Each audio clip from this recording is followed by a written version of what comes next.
6th. I'm going to call the September meeting of the Ann Arbor Energy Commission to order. Can you call the roll, please? Sure. Councilmember Eaton, Here. Commissioner Lenski, Here. Commissioner Mursky, Here. Commissioner Clevey, Here. Commissioner Appleyard, Here. Commissioner Schreiber, Here. Commissioner Colvin Garcia. Here. Approval of the agenda. Is there anything that anyone would like to add to this agenda or change? If not, I'll call for a motion to approve. So moved. And second? Second. All in favor? Aye. Aye. Approval of the minutes. You have before you the minutes from a meeting from July 10th. Anyone have anything that they need to change? There was one change, I think, that came through from Commissioner Jameson. I sent several things into the Josh director. Oh, okay. Those are all. And those are all in there? Great, yeah. Oh, okay, great. Well, I'll call a motion for a motion to approve. So moved. And a second? Second. All in favor? Aye. Aye. Oh. Public input. We have some public. And probably some input.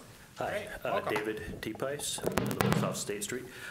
Yes, one of the things I often hear about our mission is we need to do more education about what the programs and initiatives we are sponsoring. And I'd like to suggest one way we can start doing that is in the agendas. When on the Legistar system, when you look at the agenda, it's just a bunch of cryptic one-liners of, hey, we're going to have a resolution, we're going to support a House bill. There's no additional information. I think there should be, a few sentences, a paragraph, whatever it is, if it's an informational item. And I also would like to encourage you, when it's a resolution, that a text of that resolution should be in the agenda. So if anybody sees that resolution and says, well, I agree or I don't agree, they can come down here and speak to it without just seeing a title that we don't know what it is. So that's my comment for the evening. It's a good comment, and sometimes, but not always, if it's in blue, if you click on that, you'll actually bring it up. I'm aware of that, but many times. But a lot of times they're not done in time. But I appreciate that, and I agree that that would be helpful. Seeing no other public rising to the occasion, we'll move on to the energy report. Yeah. So I have some internal and external news, per usual. Since last we met, there has been 378 mercury vapor lights that have been converted to LEDs. That's basically all of our mercury vapor lights with a 1.6-year payback. So I worked with DTE to convert the remainder of those vapor lights. Some good news. Josh, quick question on those. Sure. What type, are those these types of street lights, or is it the globe type? It's lights? not So the it's a globe, it's, mercury vapor usually downward facing.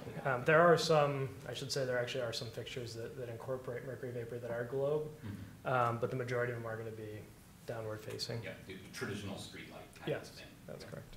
Josh, I have a question. Going forward, after the 1.6 years payback, the net savings, what will be done with those funds? How will this? So it'll be a $30,000 net savings per year after that on our streetlight bills. Okay. And what will happen with that savings? Will it be absorbed in the general fund or allocated to the energy office? That will go back to streetlights. So the funds are allocated based off of, for example, streetlights has its own fund. Its own fund. So Yes. it goes to that fund. So you said it was all of our streetlights? DTEs, Yeah, mercury vapor. DTEs. Yeah, so we own a portion of the streetlights. Yeah. The majority of them are still DTEs. So we So is this- converted a proportion of the DTE lights. So are there still There are still- non-LEDs Yes. in the community? Yeah, so I worked with DTE to try to find probably the best payback, and just kind of the savings side of things, being kind of, Sure. more financially responsible. Makes sense. So what percentage of them approximately are converted to LEDs? I mean, just. Of the mercury vapors? Yeah, So all, so this is all the mercury vapors. Yeah, And then that's what right. percentage of our We overall also streetlights? have some high pressure sodium, different wattage, yeah. So that's the next adventure, converting streetlights. Wonderful. Yeah, Gotcha, thank you. yeah. Good job. So this is just all street and parking structures, are those gonna be also, the public parking structures gonna be changed out, or? are they Yeah, all- so the majority of them are streetlights, so the ones that you actually see on the roads themselves, but yeah, it affects all of our lights in total. Great. As some of you were able to make the September 5th meeting for Sustainability and Innovations, we have our new manager. She kind of gave the work plan for Sustainability and Innovations. It touched on a lot of topics that we've been talking about here at the Energy Commission, including community-facing programs. For those who weren't able to make it, there will actually be a joint meeting on September 27th with the Environmental Commission at 7 p.m. So if there's any questions that you guys still have, there will be that meeting. As far as external news, so we did hold the House of Worship open house. We talked a little bit about this at our last Energy Commission meeting. Since then, we've installed 20 kilowatts on a House of Worship, looking at possibly installing another 10 kilowatts, which would actually, we'd be in the running basically for a $500,000 grant from the DOE, the Department of Energy. So we're looking forward to see if that comes through. Do you know that the houses of worship, those were installed then? Yeah, Jesu, and there's a I believe St. Andrews is the one that we're looking at for the remainder of the 10 kilowatts. As far as power hours, we also had, we talked a little bit about the power hours in the last meeting. So power hours are kind of community-facing events that inform the public about energy efficiency opportunities, renewable opportunities. Our chair, Appleyard, was able to speak at the event along with DTE and the county offering some of their programs as well. It was well attended, about 35 people turned out. And Wayne was telling me that he heard 2 people were ready to get solar after the meeting, the event. Yes. Yeah. One I talked to at the meeting, and another one actually contacted me later Yeah. with some questions, and both were pretty sure that they were going to move ahead. Yeah. So So it was pretty successful. Pretty good meeting. So were those referred to Michigan Saves contractors, or what happened next? they were obviously aware of Michigan Saves. I'm not sure that either of them was going to finance it. So I think that they were going to work directly with the contractor. Okay. Besides that, it is National Drive Electric Week. And on September 16th from 9 a.m. to 3 p.m. at the Whole Foods on Eisenhower, there'll be an opportunity for those interested to try out an electric vehicle. So for those who want to partake. It's always a fun event. I Yeah. usually try and get there. You see the ones that are produced now, and there's usually a few that show up that are conversions that are kind of fun.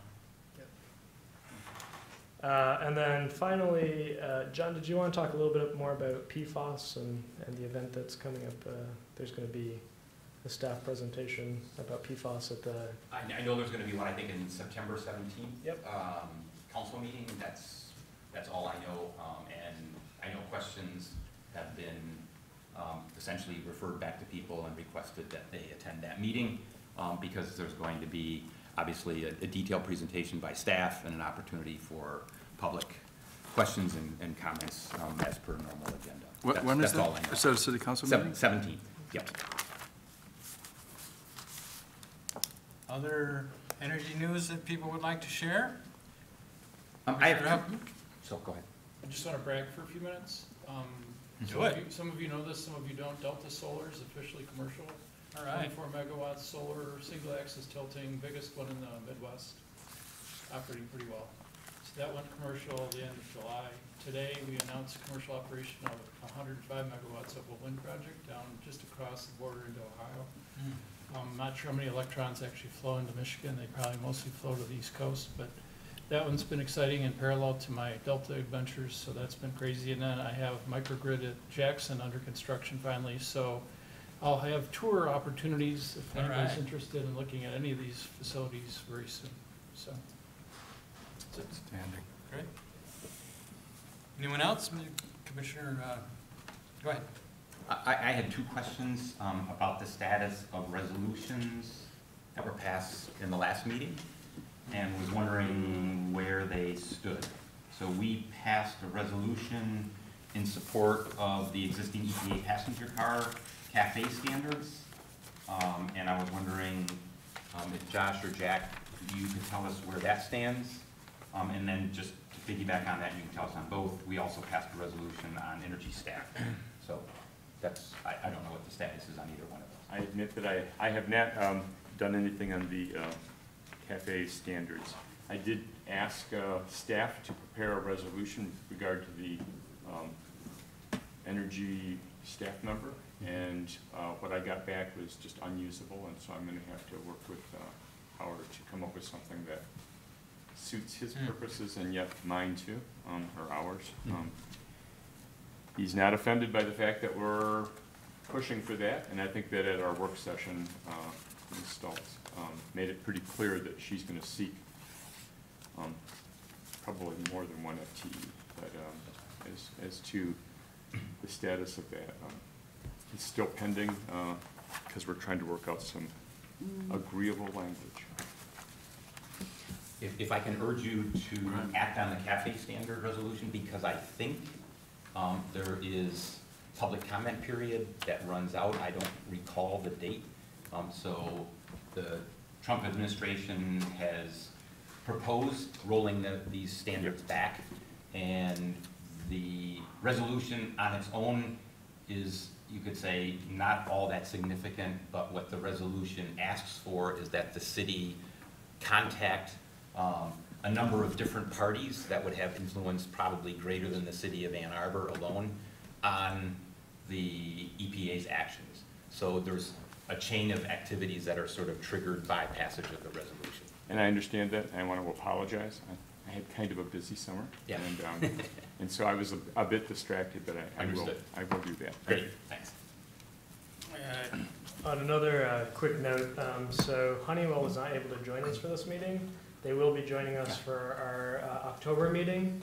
I have brought very large binders that kind of gets at the work that they did as far as energy audits and looking at renewables. So if anyone would like one, big brown box at the end there, there should be something left over. So. This is an update, right? The updated plan?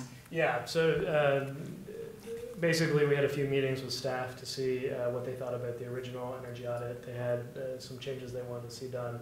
So this is the update in response to that. Other energy news? I have a couple of things. I received something from a citizen about the Bermuda Triangle that exists in Ann Arbor.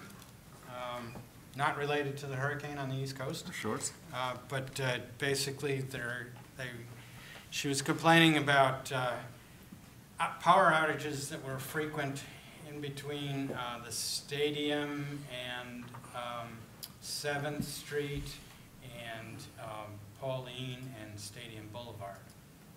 And DTE is claiming that it has to do with tree problems, but the citizens aren't sure that what's going on, and there was some comment in here that one of the DTE workers had said that there's splices on splices, and that's what the real problem is. But so there's somebody that's unhappy. This is, if some of you who've been around a while remember, there was a period of time when up in the northwest quadrant, which I think is where Chuck lives, there were a whole series of outages and some unhappy people, and I don't know whether that got resolved or not.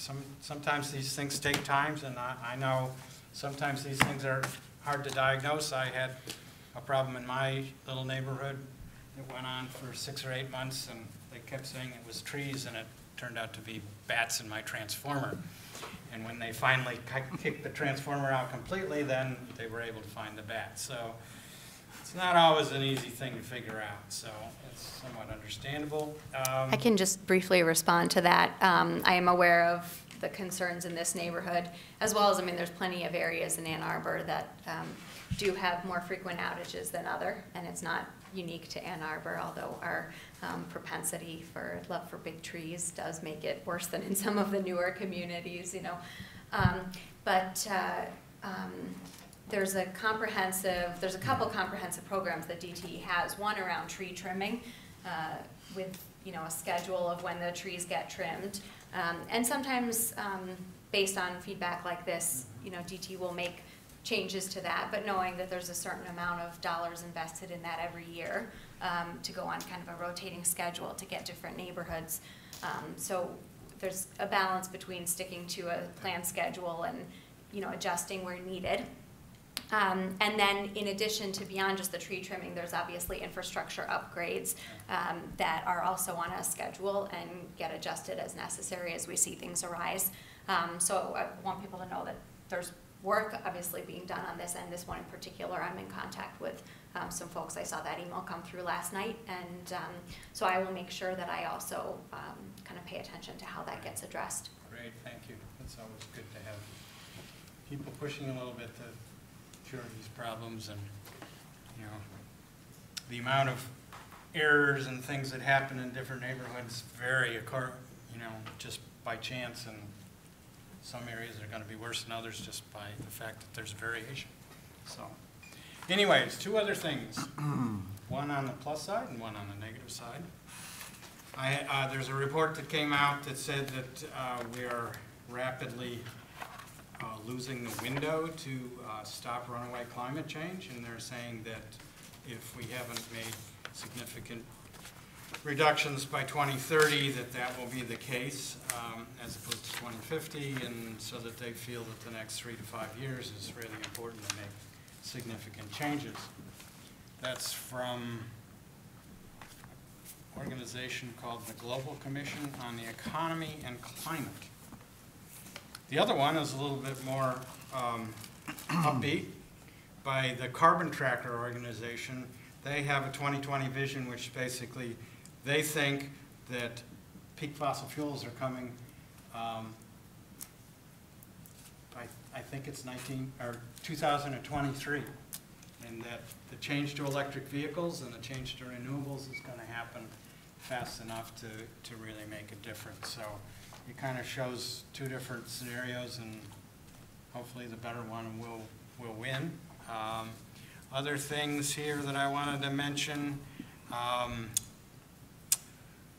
about the replacement of Nate. I had heard a rumor that we have a financial problem. They're having problem having money to fill that position, partially due to the fact that there's been lawsuits against the city that they have had to spend money on, which is unfortunate. On another interesting note, if anybody's interested in volunteering, this Saturday at 9 o'clock at the Ypsi Fire Station in Ypsilanti on Michigan Avenue, Ypsi Solar is going to put more solar on the roof. There's 150 kW maybe on the roof now, and it's producing 75% of their electricity. And the fire chief said he wanted to do 100%, so there's another 50K that we're going to put up there. What time? Or 50 panels, I'm not sure. Maybe it's 50 panels. It's 50. 9 o'clock, 50 panels. Sorry, and it was 150 panels. The panels are on the roof already, so I hear, so. Ah, great. I was there 2 years ago when we did the first group, and it was fun. You learn some things, and you get to meet some interesting people and stuff, and climb a ladder and walk around on a roof. So, should we bring tools? You really don't need to bring tools. Bring gloves, right? Yep. Gloves are good. Some of the things are sharp. Excellent. You know, wear dirty clothes that you can get dirty, and good closed-toed shoes, because you're going to be climbing around. Did you say the time? 9 o'clock. 9, sorry. Cool, yeah. And I think we might be done by noon, because it's only, Well, that's- it's a lot smaller. We did, I think we were out of there by 3 or 4, and we did It goes quick. 3 times that much, so. They're ballasted, so Yeah. it goes quick. And I think that's it. There's at the university, and I think it's on the 24th or 25th, there's a climate change adaptation conference going on. unfortunately, they are charging. Yeah. McGibbon's For you gonna to be up go? there, right? Is that the one he's got? Bill McGibbon? No, I don't think he, no, No. it's, there's somebody who, It's September 25th and 26th, it's ASAP, the Association, of Adaptation Society Professionals. I can't quite get the acronyms. Beth Gibbons is the Mhm. director of that. Adaptation Science Specialist? The Wow. Society of Adaptation Professionals is the SAP. I can't remember what it might be American Society or something. So it's. so that might be of interest to some people. And I think that's it. If there's nothing else, we'll move on to our resolutions. It's not even New Year's, but we have Mr. 3 Chair? resolutions. I just realized that, I don't think this email was sent to everybody on the commission here. Have you all received the memorandum about the 100% clean and renewable energy plan that's been distributed to council? No. Okay, I'm gonna forward this to Josh and he'll forward it to everybody. So I am going to be doing a presentation on it today Oh, okay, at the end then, of the agenda. excellent. Well, good. The first resolution is in support of House Bill 5143 and House Bill 5680. Who would like to talk about this one? I can address those. So everybody should have in front of them 2 related resolutions. The first, as Chair Appleyard said, is regards to House Bill 5143 and 5680, and the other is a package of House Bills 5861 through 65. So both of you have those, both the resolution as well as an appendix that describes in brief both resolutions. First of all, just give this some context. First of all, I want to laud Larry Kerber, who's in attendance today in the audience. Larry approached me about these bills and asked if, well, first of all, he said he's concerned about not just talking, but also taking action, and this is one way that he felt that the Energy Commission could take action by supporting these bills. I'll get into a little bit more detail in a second, but both of these came at his initiative. He drafted both resolutions with some back and forth between Larry and me and others, and what you see in front of you is the latest draft. First of all, let's maybe start with the first resolution, 5143 and 5680. These 2 bills have already passed the Michigan House, both by overwhelming margins, roughly 100 votes for and single digits against, like below 5 votes. I think one bill received 1 more vote than the other. But both of these have passed. 5143 and 5680, the first resolution, have passed the House and are pending action in the Senate. And it's important that we act on these quickly, and hopefully if they then also go to council, that would also be the same, because my understanding is that the Senate may at least act on these 2 bills in the month of September. So we're on a tight timetable from that perspective. So I have a slight update on that. Yeah. The meeting, that was supposed to be a committee meeting on this last week in the Senate. That meeting was canceled and pushed off to this week. So okay, so it's either going to tighten it up in September or it's going to slop over a little. that's good to hear. So you have the wording in front of you, as I said, as well as in the appendix, a brief description. We don't have here with us the entire text of the bill. It's obviously a lot longer, but there's a good summary here that I think was taken, actually, Larry, was it taken from an official website somewhere? From, I think, the state of Michigan, correct? State of Michigan, yes. So this is not something that Larry and I crafted in an attempt to skew things one way or the other. This is a summary as provided by the state in both cases. So how should we proceed? Read it. Should we go ahead and read it? Sure. Okay. So the body of the resolution reads as follows. Whereas in December 2012, with the passage by the Ann Arbor City Council of the Climate Action Plan, or CAP, the City of Ann Arbor committed to an ambitious multi-strategy vision to address climate change by reducing its community-wide greenhouse emissions, and then in parentheses, 8% by 2015, 25% by 2025, and 90% by 2050, relative to year 2000 baseline carbon dioxide equivalent emission levels, close parentheses. Whereas, City Council unanimously reaffirmed the local commitment to climate action in Resolution R-17-238, and that's in parentheses, resolution committing the City of Ann Arbor to adopt, honor, and uphold Paris Climate Agreement goals. Whereas Mayor Christopher Taylor has endorsed and signed onto the Global Covenant of Mayors for Climate and Energy and U.S. Climate Mayors Initiatives. Whereas the Energy Commission's CAP-derived solar goals, 24 megawatts by 2025, were unanimously endorsed by the Ann Arbor City Council in their June 2016 resolution authorizing a commitment making the City of Ann Arbor a solar-ready community. Whereas to create a better energy future for all Ann Arbor and Michigan residents and businesses, we need a legislative agenda that eliminates barriers to solar energy, an agenda that promotes aggressive adoption of next-generation solar energy systems. Whereas residential solar initiatives in Ann Arbor and across Michigan have been discouraged by the financial burden of current property tax laws and the confusion they have generated.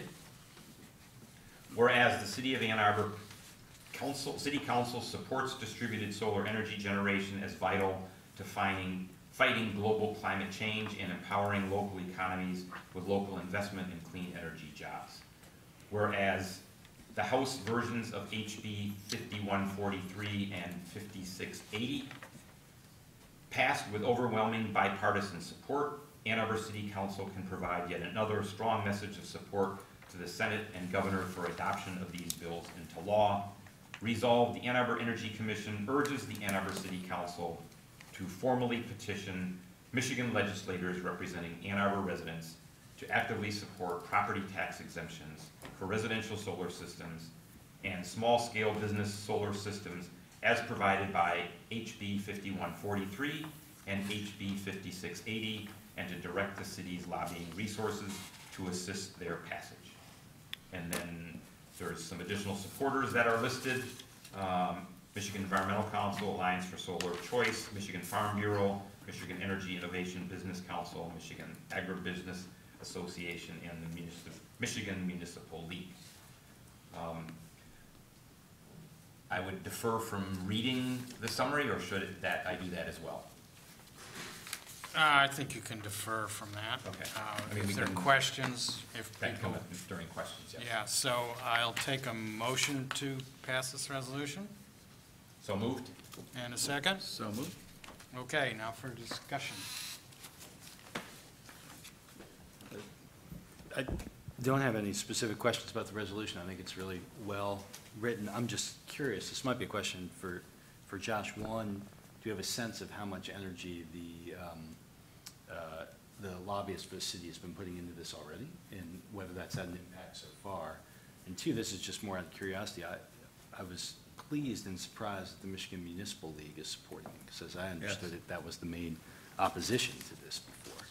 So I'm, again, not It's a real really change. questions here. I think the resolution is as written as well. Yeah. But I'm just curious if folks have more information on that. Do you have anything, Josh, or anyone around the table?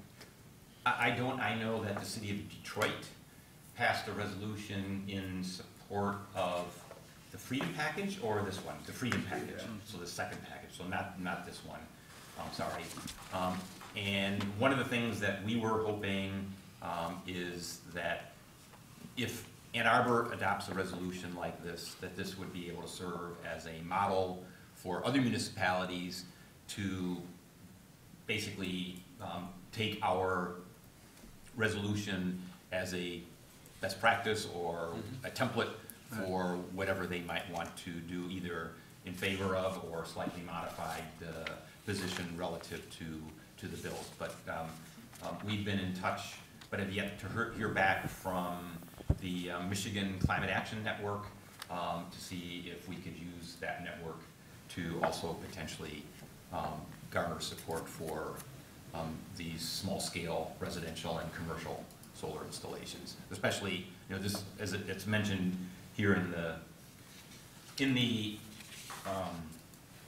appendix, one of the main things is it addresses the property tax issue, which was obviously something that we talked about at great length over the course of the last year, and we know that that has roughly, in the case of Ann Arbor, where property taxes are relatively high, it has the effect of increasing the payback period for small-scale solar by maybe 40%, something like that in that range. Comment? Yes. I think I agree with you that it's great having the Michigan Municipal League on this, and part of what happened over the last year in discussions about solar taxation, the Michigan Municipal League's position on solar taxation was made public numerous times, and I think that they decided to try and get on the right side of this thing. So they've done that. And I guess, and the second issue, I guess I could direct this to Jack. I had similar questions about lobbying effort. I assume that the council gets copies of the lobbying report because the lobbyists work for the council, correct? Yes. So would it be possible for us to break out, I've heard numerous times from city officials that while they can't do anything, their hands are tied on solar taxation, they're going to have the lobbyists get active. Just like to know what % of the lobbyist contracts is actually spent on this issue. Or if there's some way to determine, has it actually increased over the last year? And if so, you know, the success of this effort moving to the Senate, do they take credit for that in their reports back to you? So our lobbyist doesn't bill by the hour. Okay. It's a broad contract. The same firm represents almost every local governmental entity, the University of Michigan, you know, everything. And so they do work on these things, but they don't report to us how much time or effort they put into any given thing. They do it to the state because they have to file lobbying reports. Okay, and so I could request that. Which may not necessarily be broken out by Wouldn't be a broken municipal out. entity, though, potentially. No, right? but at least we'd know that there's something, you know, what they're doing. Other comments, So- questions? So, this resolution asks that council pass a resolution favoring this, but do you also want to speak to having our lobbyist push for this? Well, that's what basically the last I think it statement is. is, direct the city's I probably lobbying didn't read it resources to carefully. assist their passage. Very last sentence on the resolve.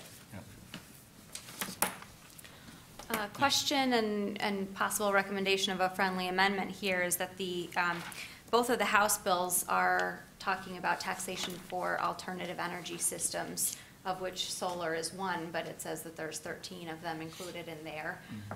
And this resolution as written is all about solar. I wonder if it would be worthwhile to change the language in here where we talk about solar to talk about, you know, for example, promotes aggressive adoption of next generation alternative energy systems. I think of geothermal having, you know, significant growth potential in Ann Arbor, and so it just felt like a weird dichotomy to me. Great suggestion from my perspective. Another comment briefly, Josh, you might be able to speak more accurately to the figures, but we had tracked, the Energy Commission had tracked the number of solar installations. Initially, we just tracked the number, and then we were able to go back and, through Josh's efforts, determine also the number of kilowatts that had been installed. So Josh has those figures, and I'm just going to try to speak to memory, but at least in terms of the number of systems installed, they increased very gradually over the years and stalled out at, I think, 25 or so a year.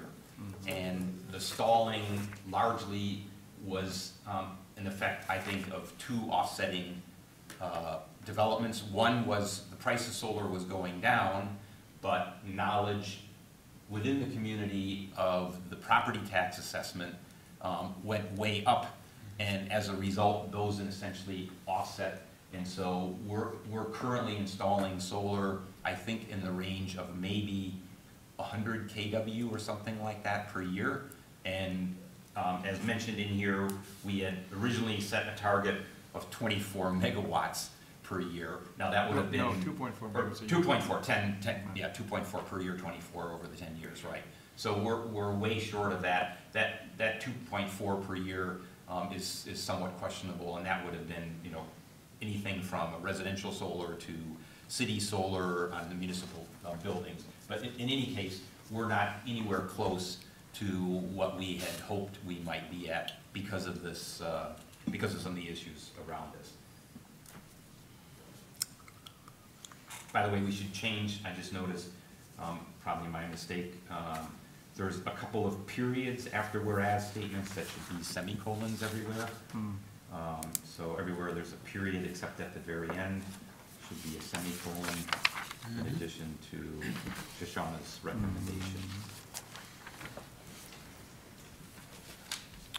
Well, they always seem to use alternative energy in here, which is a term that I really don't like using. I like to use renewable because it's really the imperative, not the alternative. And renewable more clearly defines the nature of the beast. Another driver to this whole process is the production tax credits are going to go away, so those entities that can claim them better work fast because it's going to probably go away. Yeah. So there should be maybe a mention of that, but maybe not in this resolution. I think maybe it's needed, but know that if, in theory, you could probably wait till 2023 and I can take care of all 24 megawatts with just 200 acres and a couple dollars, and it'll all be gone. Just to know that. Okay. We'll look for the 200 It's acres. gotta be in Certainly have that DTE's in my territory. wallet. You I'll pitch in. got a deal. It's got to be in DTE's territory, Chuck. I know. They've got to accept the power. But. They'll be happy with it. I do have a question, getting back to being serious here. So Shoshana recommended alternative. The bills apparently use the terminology alternative. You recommended, or suggested possibly renewable instead, but I think it makes sense to be consistent with the language. Yeah, it's just my little dig. Now, we could add in alternative energy systems in parentheses, particularly solar.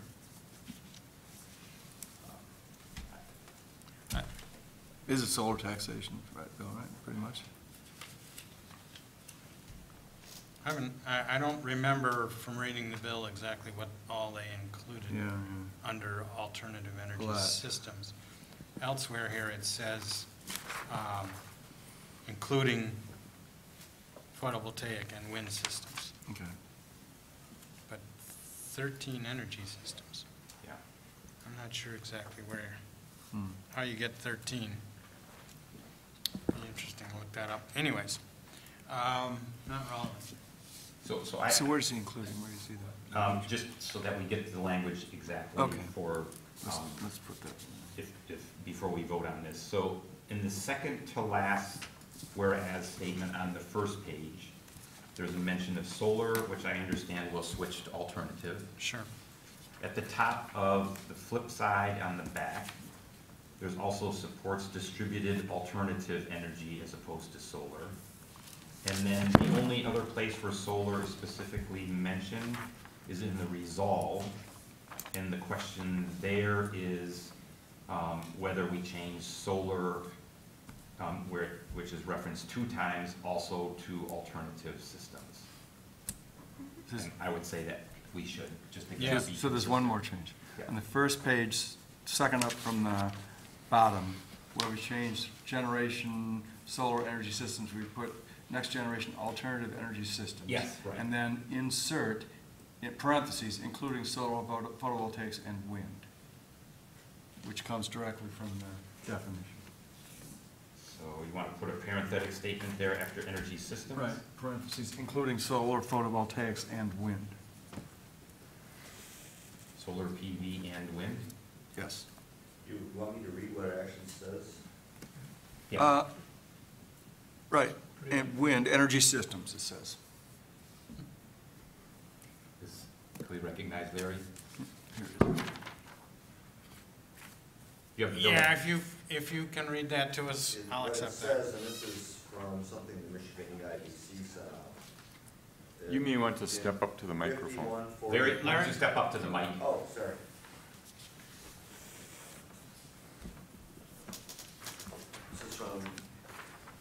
This is from Michigan EIBC,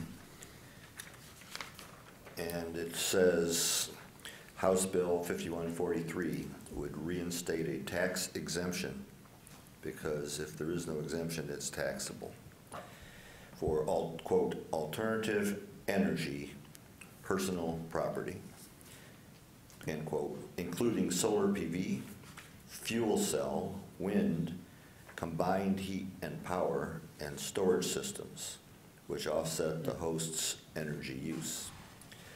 House Bill 5680 would add alternative energy systems to the list of repairs and household upgrades that are not considered when determining the true cash value of a property for assessment purposes until the property is sold. So this is specifically to a list of repairs and household upgrades, not a list of all the possible alternative energy sources. Great, thank you.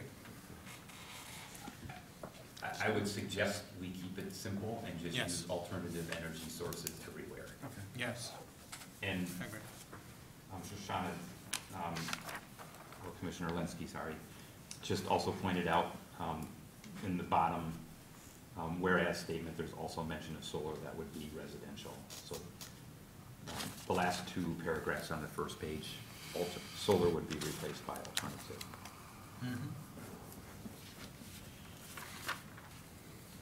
As well as in the resolve statement.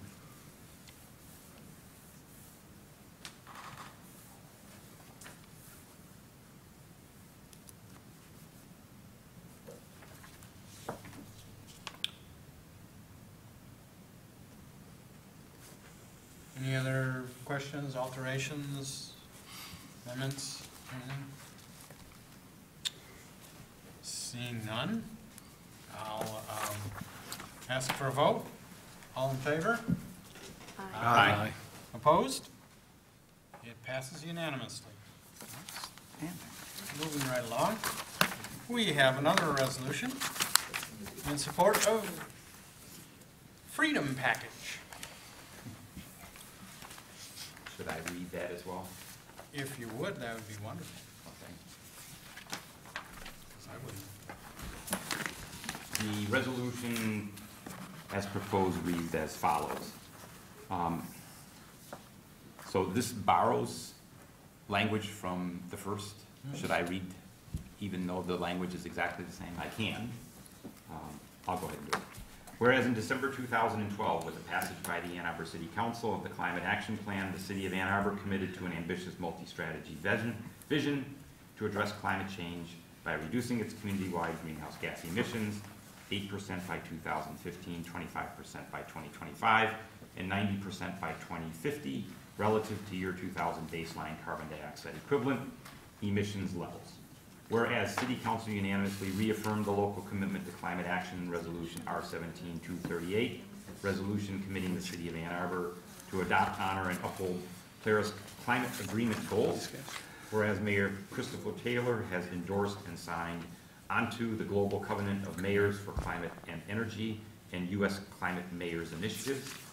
Whereas the Energy Commission's cap-derived solar goals, 24 megawatts by 2025, were unanimously endorsed by the Ann Arbor City Council in their June 2016 resolution authorizing a commitment to making the City of Ann Arbor a solar-ready community, whereas to create a better energy future for all Ann Arbor and Michigan residents and businesses, legislation is needed that eliminates barriers to solar generation and ownership and promotes an open to all market for adoption and interconnection of locally owned solar to the distribution grid. Whereas the Energy Commission supports community solar alternatives for all residents and businesses, including those with limited access to solar due to constraints such as shading, building orientation, roof obstacles, transitional living, in parentheses, rental potential move, or financial. Whereas current community solar initiatives have largely encountered roadblocks from state laws and regulations, the Michigan House of Representatives Energy Freedom Package, HB 5861 through HB 5865, henceforth the quote, Energy Freedom Package, which are intended to create, first, a healthy environment for locally owned community solar projects, distributed generation solar tariffs that provide fair value to encourage solar adoption and local ownership of solar PV generation, higher capacity caps on distributed generation, making it easier for businesses to maximize their energy savings by use of solar, and elimination of restrictions and limits on the amount of customer-owned participation in meeting state electric load requirements.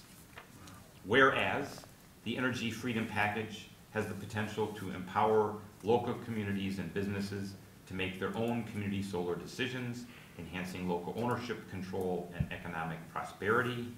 Whereas support for the Energy Freedom Package is essential to secure fair value benefits for distributed generation and to eliminate restrictions on locally owned solar capacity, thereby enabling Michigan to compete favorably with other states in promotion of ownership of solar generation. Resolved, the Ann Arbor Energy Commission urges Ann Arbor City Council to formally petition Michigan legislators representing Ann Arbor residents to actively support the Energy Freedom Package and to direct the city's lobbying resources to assist passage of the package. Can I hear a motion to pass this resolution? So moved. And a second? I support. Okay, discussion. Yes. Are the bullets on the second page underneath where it says where intended, are those actually part of the Freedom Package, or was that somebody's interpretation? As far as, Larry, do you know where those bullets were lifted from? I wrote them. Yeah. And was there a specific issue that you saw that seemed inappropriate there? Yeah, Larry, I don't think that it's not inappropriate, I just think there's a point of clarification, particularly the last bullet, where it says meeting state electric load requirements. You know, those are pretty difficult to put our arms around. So I was gonna just add that at the end, if this is not objectionable and a friendly amendment, to add the word subject to infrastructure and reliability constraints. In a sense that if I have in my neighborhood, let's say all my neighbors want to put up solar, and we overload the distribution circuit that they all load onto, who pays for that distribution constraint? That's an infrastructural constraint that's got to be paid for by somebody. The utility probably would fund it, but only if the state provided reimbursement back through its process of improving infrastructure. So I'm just a little bit concerned that this may end up adding a rush of solar in a place where we're not ready for it quite yet. Okay.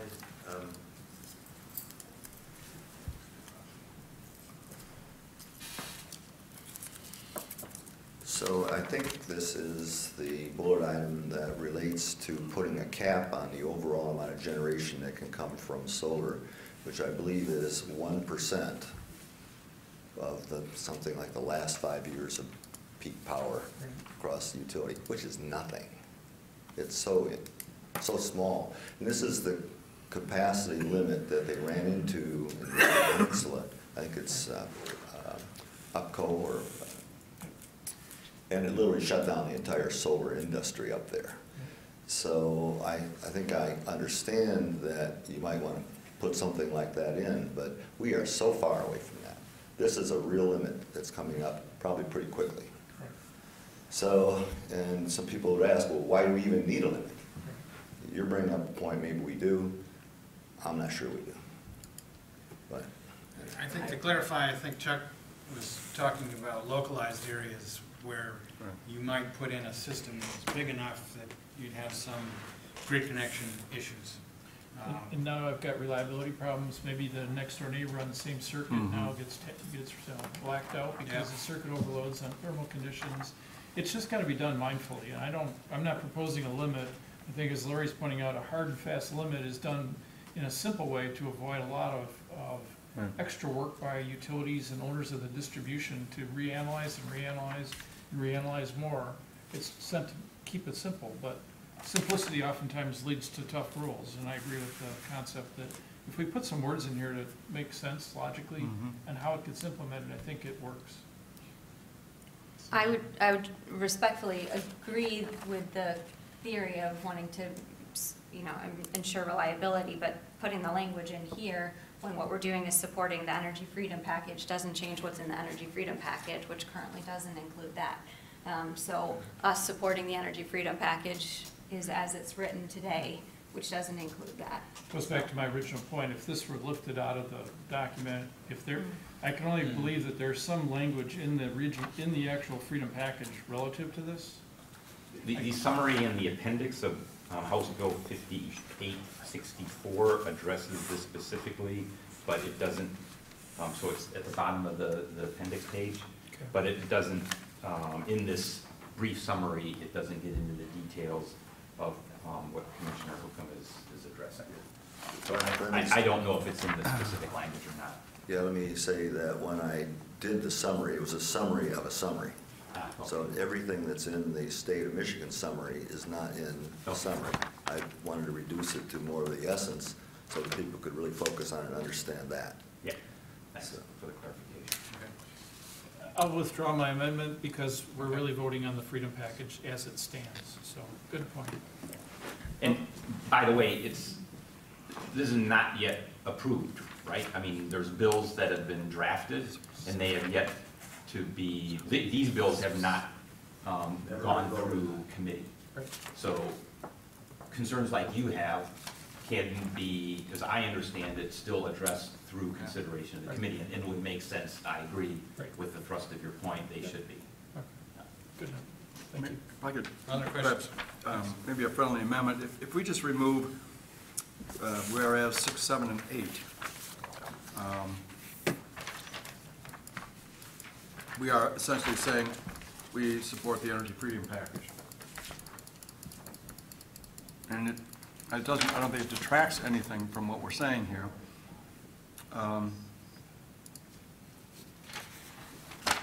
And it gets rid of some of that thorny, So the Commentary. bottom two whereas statements. bottom 2, and which the carries top- over, And the top, and this one, and the top one on the back side. and the next one. Oh, and the next one, so it's 6, 7, 8, and 9. Yeah, 6, this is 7, carries over one page. Ah, you're right, okay, yep, 7. I'm saying take out, remove 6, 7, and 8. And basically everything else follows.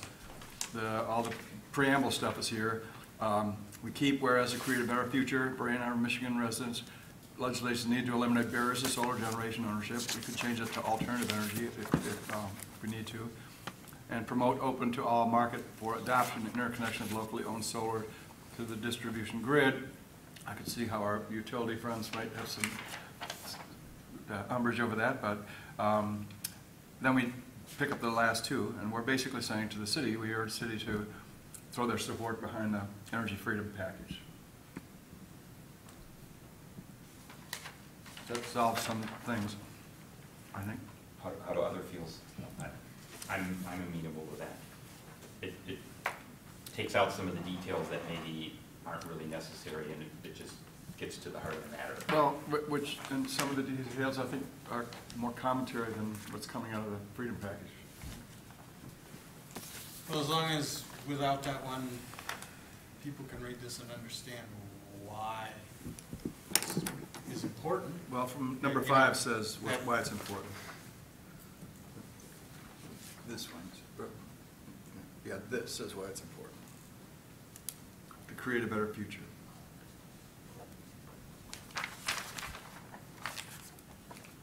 Okay, So in general, it says eliminates barriers. So Right. That's pretty much, and yeah, okay, I don't have a problem with it, it's not my decision anyways. If it's a friendly, you consider it a friendly When you amendment. seconded it, I would It's- go it's along fine. with this friendly amendment. Anybody else have thoughts on the matter? From commissioners or?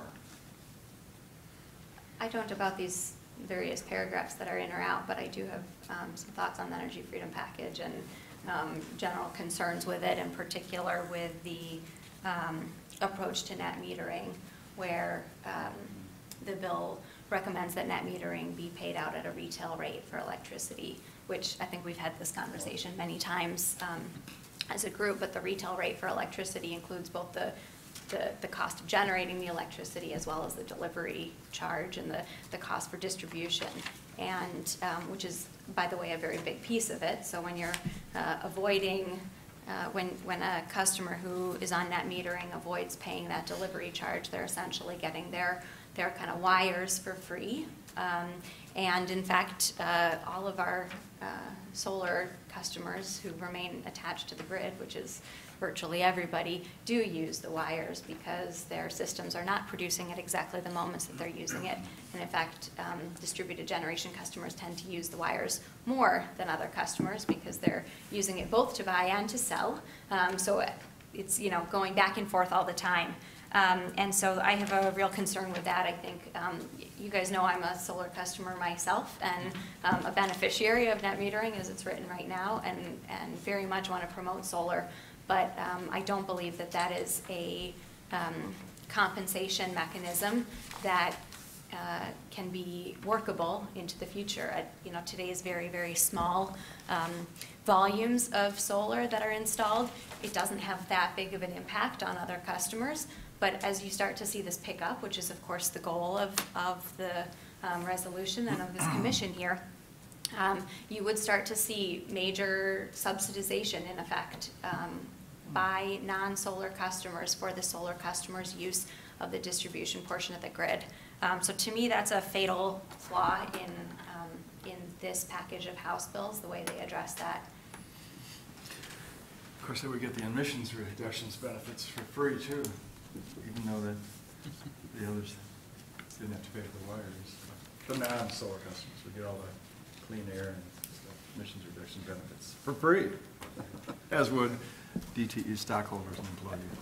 I think it's a legitimate point and a good point, and I wonder if someone can illuminate the issue to a greater degree by saying or telling us what other states have done that have much more, well, I don't want to say, that have different regulations regarding distributed energy and community solar and things like that. I mean, California just passed a bill where every new home virtually has to have solar on it, with some exceptions. So do you know how they're handling it? Do they have a separate grid charge, or does anybody know how the dilemma that you've talked about, how that's being addressed in other states? There are basically as many different approaches to it as there are states that have any kind of rules around this, variations on a theme, as well as really different ways to approach it. And some use net metering, where the compensation rate is just the generation portion of the retail rate and not the full retail rate. Others have minimum fixed charges, either for solar customers exclusively, or which essentially covers their grid costs, or for all customers, meaning that the variable portion of your rate, you pay, you know, maybe it's I don't know a specific number, but say you pay a $30 flat fee for a month instead of a $4 flat fee for a month, and then the portion that you pay per kilowatt hour is a lot lower. It makes it, it reduces the incentive for energy efficiency. That's one of the concerns people have with that approach.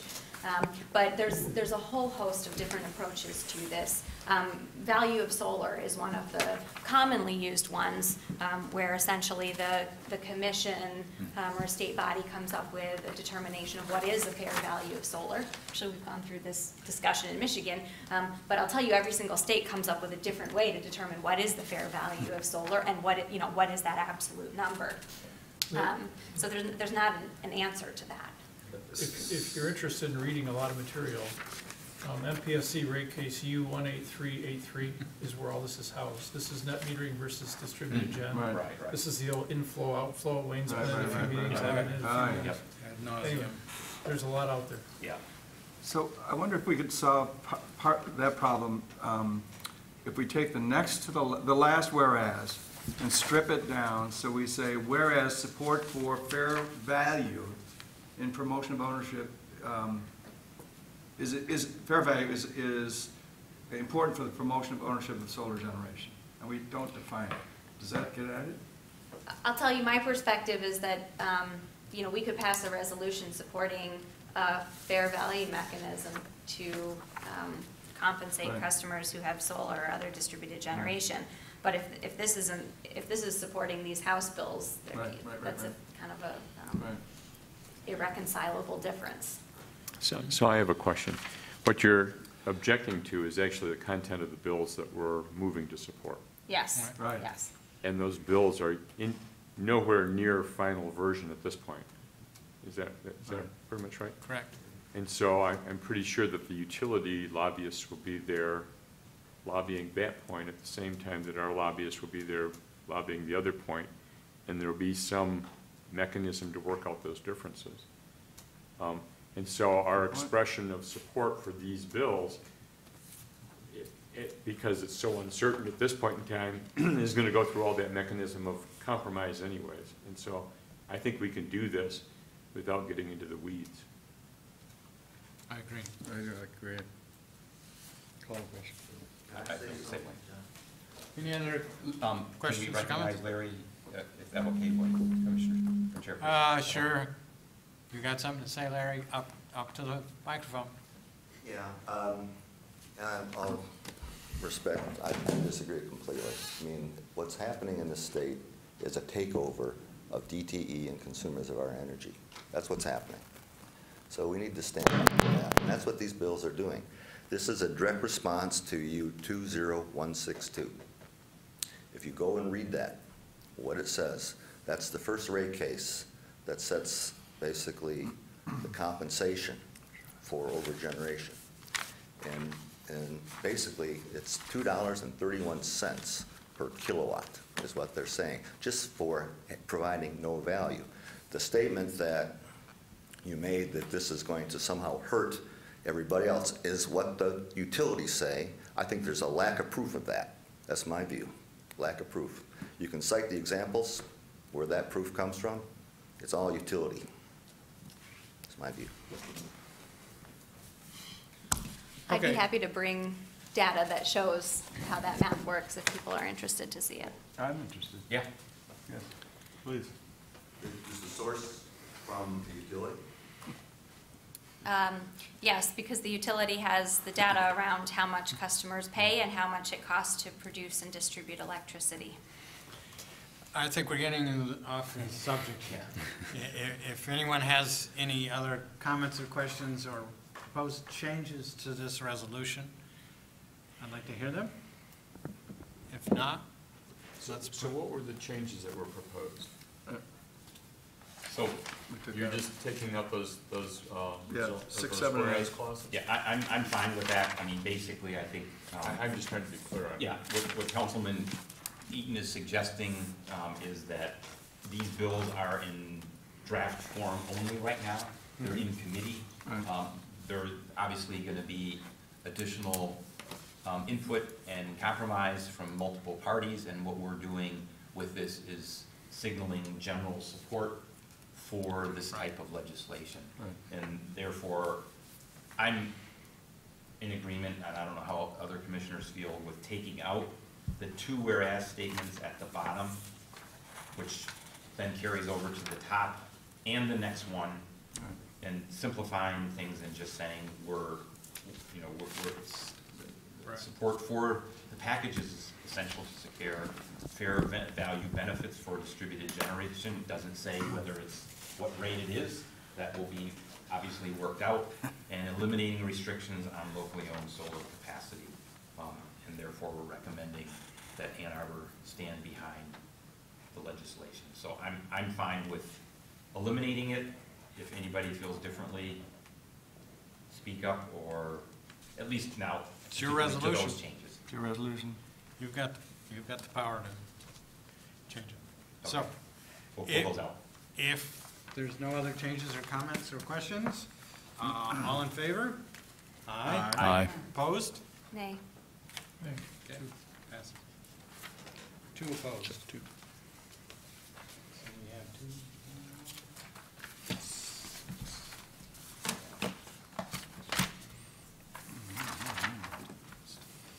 2. Moving right along. Resolution commending solar club participants. If you recall, in the earlier part of last year, when we had some difficulty with the GeoStellar program, I brought forth the idea of, and the 2 solar companies who were involved, as Oak Electric and Michigan Solar Solutions, made a commitment to work with all of the companies, or all the people who had bought solar, and to make them whole. And in some cases, even the companies would absorb some of the down payment costs if those couldn't be clawed back from GeoStellar. And I put forth an idea of a commendation to them for their outstanding efforts to make these customers whole. At the time, it was suggested that perhaps we would wait until they were finished with that job, and then we would do the accommodation, and I withdrew the resolution at that time. Nate was collecting the data, tracking that data, and then he left, and so we dropped the ball a little bit, but we now have confirmation that they indeed did complete that task. So what this is a commendation of those 2 companies, as well as the Energy Office, for stepping up and doing the right thing so that the citizens of Ann Arbor who trusted us and bought solar through this program were made whole, and that the industry as a whole was not tainted by this, and that we could do what we're doing now, which is launch a new solar program to encourage people to do solar in Ann Arbor, commensurate with the goals of the Climate Action Plan. So this is the new and revised motion that I'm going to re-enter now. Motion for a commendation here honoring Ann Arbor Solar Club participants. Whereas in December 2012, with the passage by the Ann Arbor City Council of the Climate Action Plan, or CAP, the City of Ann Arbor committed to an ambitious multi-strategy vision to address climate change by reducing its community-wide greenhouse emissions 8% by 2015, 25% by 2025, and 90% by 2050, relative to year 2000 baseline carbon dioxide emissions levels. Whereas the Energy Commission's capped solar goals, 24 megawatts of new solar installations by 2025 at a rate of 2.4 megawatts a year, were acknowledged by the Ann Arbor City Council in their June 2016 resolution authorizing a commitment to making the City of Ann Arbor a solar-ready community. Whereas City Council unanimously reaffirmed local commitments to climate action in Resolution R-17-238, quote, resolution committing the City of Ann Arbor to adopt, honor, and uphold Paris Climate Agreement goals, end quote. Whereas in 2017, the City of Ann Arbor's contractor, the Clean Energy Coalition, CEC, launched a solar club in partnership with GeoStellar, a West Virginia-based company, to encourage local citizens to install solar energy commensurate with the CAP solar goals. Whereas in the first year of operation, GeoStellar ran into significant problems launching the Solar Club program and fulfilling their outstanding solar commitments to citizens that had purchased solar arrays under the program. Whereas GeoStellar's fulfillment problems has negatively impacted the reputation of local solar businesses, the Ann Arbor Energy Office and CEC affected local citizens financially and slowed Ann Arbor's efforts to meet its climate action plan. Whereas the local solar companies that were directly involved and or indirectly affected by the GeoStellar Fulfillment Program, Ann Arbor's Energy Office and CEC were not in any way responsible and continued to do their jobs in spite of the GeoStellar fulfillment problem. Whereas starting in December 2017, both Oak Electric and Michigan Solar Solutions went the extra mile at their own expense to fix this GeoStellar fulfillment problem by assuming the responsibility of making sure Ann Arbor homeowners who paid for solar panels through GeoStellar's Solar Plug Club program received their promised raise or were made otherwise whole. Whereas fostering trust and faith in our local solar small businesses, the Energy Office, and Ann Arbor's Climate Action Plan related solar initiatives is paramount to the success of the city to honor and uphold Paris Climate Agreement goals. Resolved that the City of Ann Arbor Energy Commission wishes to acknowledge the Energy Office, Oak Electric, and Michigan Solar Solutions for their outstanding efforts to maintain the integrity of the Ann Arbor Solar Club in spite of GeoStellar's fulfillment problems and their related efforts to ensure Ann Arbor homeowners who paid for solar panels through GeoStellar's program received their promised raise and were otherwise made whole. Assuming that this motion gets passed, I plan on attaching it to a nomination of both these companies to receive the Business Award of the Year, a joint Business Award of the Year from the Great Lakes Renewable Energy Association for outstanding solar businesses in Michigan 2017. Okay, so do I hear a motion to pass this resolution? So moved. And second? Second. Discussion. In the fourth whereas clause, would you consider a different word other than partnership? Well, it was a partnership. It was their partnership. I don't. It implies There may be some a legal legal ramifications of relationship it that that you don't I'd be understand. more comfortable if you said in cooperation with. And let courts sort out whether there was a partnership. Yeah, there may be some significant, you have to be a little careful of wordage. Oh, well, You know, so. we always and- use- and we have an attorney at the I end. said that- cooperation, Cooperation. I That's don't fine. care as Yeah. long as it doesn't say partnership. we always use that term partnership, but I don't care. Yeah, no, I understand. Councilman needs I am all done. legal advice. Legal advice. Yeah. Yes, It yes, it yes. has to be accepted, or Yeah. do you vote on your amendments here? Yes, no, well, if the people who put forth the motion agree with the friendly amendment, then it's a done deal. And John and I both agree. This is off topic a little bit, but on the same paragraph there. Ann Arbor's contractor and Solar Club. So in effect, did the contractor seek city approval to start the Solar Club, or was that done on their own volition? So the city did authorize the Solar The Club? city gave the Clean Energy Coalition a grant to do this program. Okay. And following down into the resolve side, what has Clean Energy Coalition done relative to the GAF that was created by They're GeoStellar? no longer in operation. Oh, okay. So, I mean, they were a city contractor, and this program was repaired not by the city contractor, it was repaired by the two companies, quite frankly, in acting on their own. The Ann Arbor Energy Commission certainly was happy that they did. I think the city probably was too, but Okay, these two companies, they did this. great, thank you. So, one point, maybe nitpicky, but in the, let's see, sixth whereas, were local citizens affected financially? Because Yes. all their contract, I'm maybe similar concerns to Councilman Eaton. Do we want to put out there, because I understand all the contracts were fulfilled, right? So was there financial Well, harm?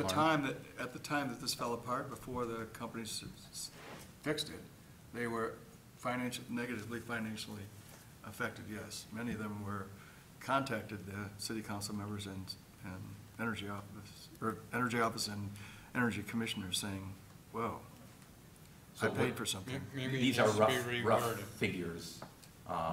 CEC was tracking this, and we were meeting regularly with them, along with Nate.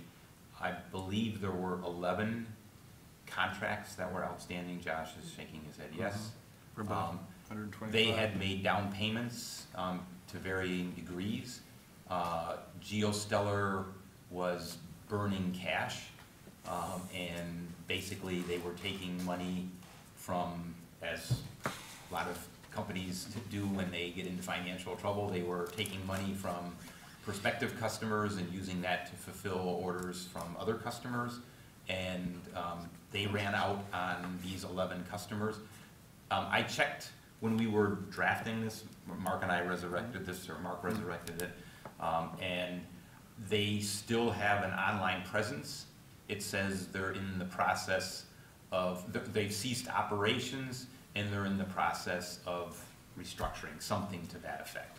But there were indeed 11 customers split between the two, where those companies basically fulfilled the jobs, where money had flown to GeoStellar but not flowed from there to the local contractors, subcontractors in a sense, to fulfill and to complete those jobs. It's in the range of $125,000. I think the issue has to do with tense, perhaps, on the way this is written. The So, point, and I might be, the point he's trying to make is that you're saying they were impacted, yeah, and he's saying that at the end of the day, they got what they paid for. Yes, right. At the end And of it's the a day. technicality, but it, That's you a know, good point. they Yeah, were, well, they were I'm a little exposed to that risk, but concerned. they did not suffer Yeah. that Oh, harm. yes. You know what, this should be, So also if the we word said- has should be had. That fixes this. now, how about were impacting as opposed to, I mean, you're trying to put it in the past, but not, They were exposed to the Well, risk of How financial. about this? GeoStellar's fulfillment program negatively impacted the reputation of local solar businesses, Ann Arbor Energy Office, and CEC, and local citizens, period. And slowed the It impacted. Ann Arbor's efforts to meet its climate action plans. So, whereas GeoStellar's fulfillment program negatively impacted the reputation of local solar businesses, the Ann Arbor office and CEC, citizens, and slowed the Ann Arbor's efforts to meet its climate action plan's goals. Well, although that, doesn't that say it negatively impacted the reputations of citizens? That's not. If we do it that We way. get rid of the Take it- reputation. yeah. Negatively impacted local solar businesses, Ann Arbor Energy Office, CEC, local citizens, we can take out, Yeah, and locals, we can take out financially, because in Yeah. the end, they weren't, right, they weren't. and slowed Right. Ann Arbor. Yeah, that's great. Is I, that? Yeah. Yes, I I accept appreciate that. Makes sense. No, I And think that's- this is one other, maybe minor one, but the motion for commendation, in the title, honoring Ann Arbor Solar Club participants, is it the participants that we're trying to honor here? Is that, because it's really, it sounds like the contractors really saved the day here. It's the subcontractors, yeah. Yeah, Right, so is that what we're referring to as participants? I would say Ann Arbor Solar Club contractors myself. yeah, that's Just better. to be clear, they, No, you know, you're from right. that story, it That's sounds good. like that's How it. about subcontractors? Because the direct contract was with GeoStellar, and they were the subcontractors. Yeah, or you could say installers. Solar Club solar contractors, how about that? Or Ann Arbor Solar Club installer?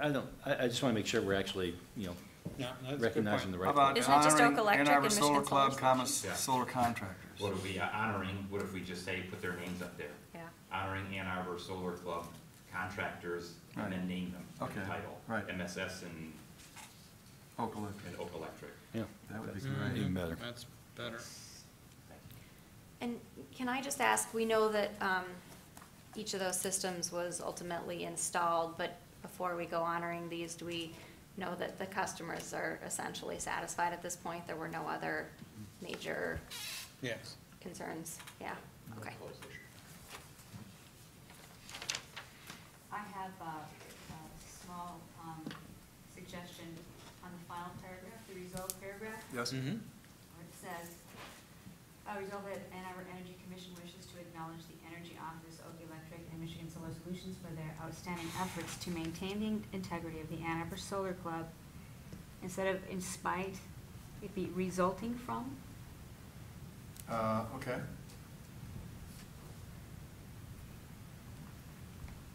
Resulting from, all The right. GeoStellar's fulfillment problems.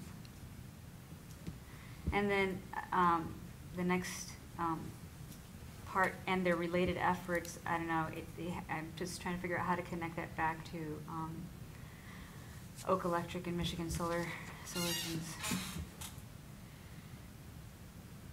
Because it seems like in the Yeah, related right. We efforts, could talk makes take reference and to related Geostorage. efforts out, so to maintain the cloud, resolve fulfillment problems, and to ensure, how's that? So maintain the integrity of Ann Arbor's solar club resulting from geostorage fulfillment problems, and to ensure that Ann Arbor homeowners who pay for solar panels through geostorage program receive their promised rates or were otherwise made whole. How's that? Yes. That work? I think so. I'm happy. You happy? I'm happy. Wanna call a question? Any other questions, comments? Hearing none, I'll call for a vote. All in favor? Aye. Opposed? Passes unanimously. On the next one here, we have 100% renewable clean energy presentation. Josh. Johnny Duck.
Right there.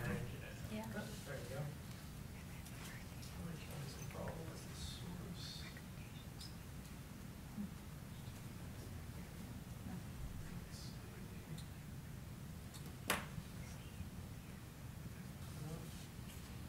You guys get the same black screen on all of yours? It Yeah. says trying to Yeah. find the gateway.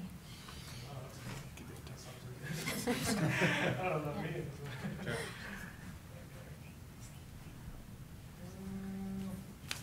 Let's go over these things. Oh, goodness. Oh, that's it.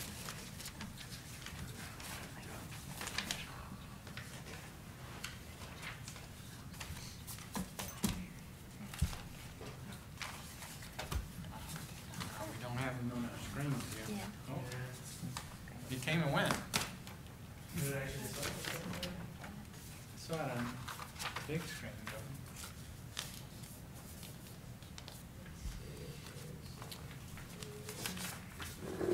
Sorry for the technical difficulties. People at home?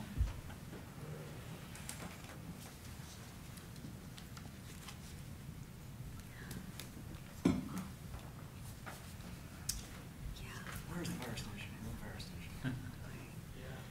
To the rescue. The main fire station in HMC. It's on Michigan Avenue, east of downtown, Is that on more the than- south side of the road. It's a fairly good size, one-story Easy- building. easy to find. Just past the library, Yeah. near Washington Street. Oh, okay.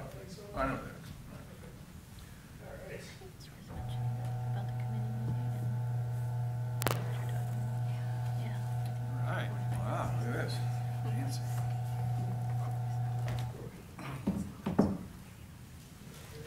Welcome. Interesting to know that the schools are doing something. So yeah. Especially since the city just, created that new sustainability position.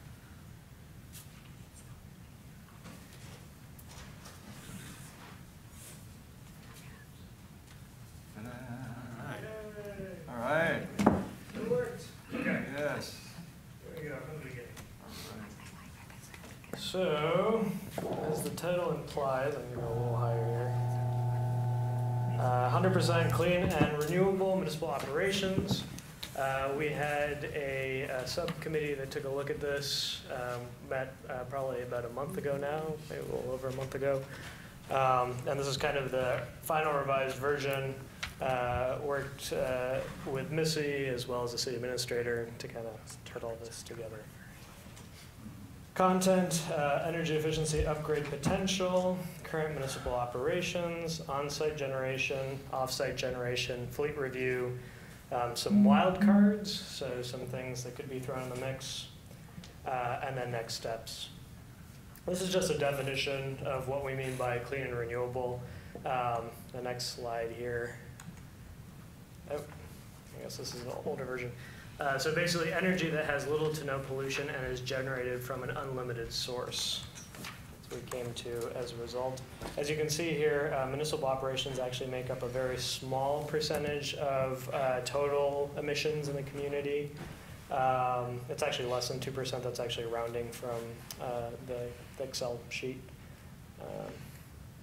And I went ahead and did an analysis of emissions by type. So we looked at natural gas, fuel, and electricity, and by far electricity outweighed the rest. If you can see there on the right-hand side, I went ahead and took a look at all of the municipal facilities, operations, and I pulled out the top 5. So wastewater treatment plant, Wheeler Center, City Hall, and Vets Park. The other include fire stations, some of the other park facilities, but they're less than 2%. So in total they make up 23%, but I figured it'd be good to kind of focus on those first. Josh, I have a hard time reading. So municipal emissions by type. Yes. Total is 38,000 metric tons. Yes, that's right. And electrical use? That's 30,000. 30,000 thereof the. Yep. Okay. Yep. So Okay. of the So 38,000 MTCO2es, 30,000 of them Okay, are. that makes sense. That's roughly 80%. Yeah. Okay. This is Ann Arbor's renewable electricity, so what we're generating currently. You can see some fluctuations there, but the average, I went ahead and took the average for all the years that we've been tracking it. It's about 11,503 megawatt hours offset. Includes landfill gas, both the dams, and you can't really see much of the solar, but the solar is there. I'll keep going here. So what does that mean? So if we go ahead and look at pre-offset, so if we're not taking into consideration the actual renewable generation, that's about 37,000 megawatt hours. If we take into consideration the offset, you're looking at about 26,000 megawatt hours. So that's what this graph is showing. It basically kept natural gas and fuel the same. They're kept constant. So it's really only showing the change in electricity from looking at these renewable generation. So what's the plan as far as going 100% clean? The first thing that we should do right out the gate is look at energy efficiency, since the easiest way to get at going 100% clean is just not using the electricity in the first place. This is actually comes from some of the Honeywell audit information.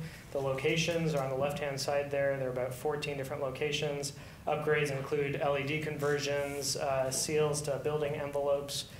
So we had a few, for example, areas where it could be improved, adding insulation where possible, using reprogrammable and smart thermostats, and then replacing and optimizing basically HVAC systems, water heaters, boilers, so most of your heating and cooling systems.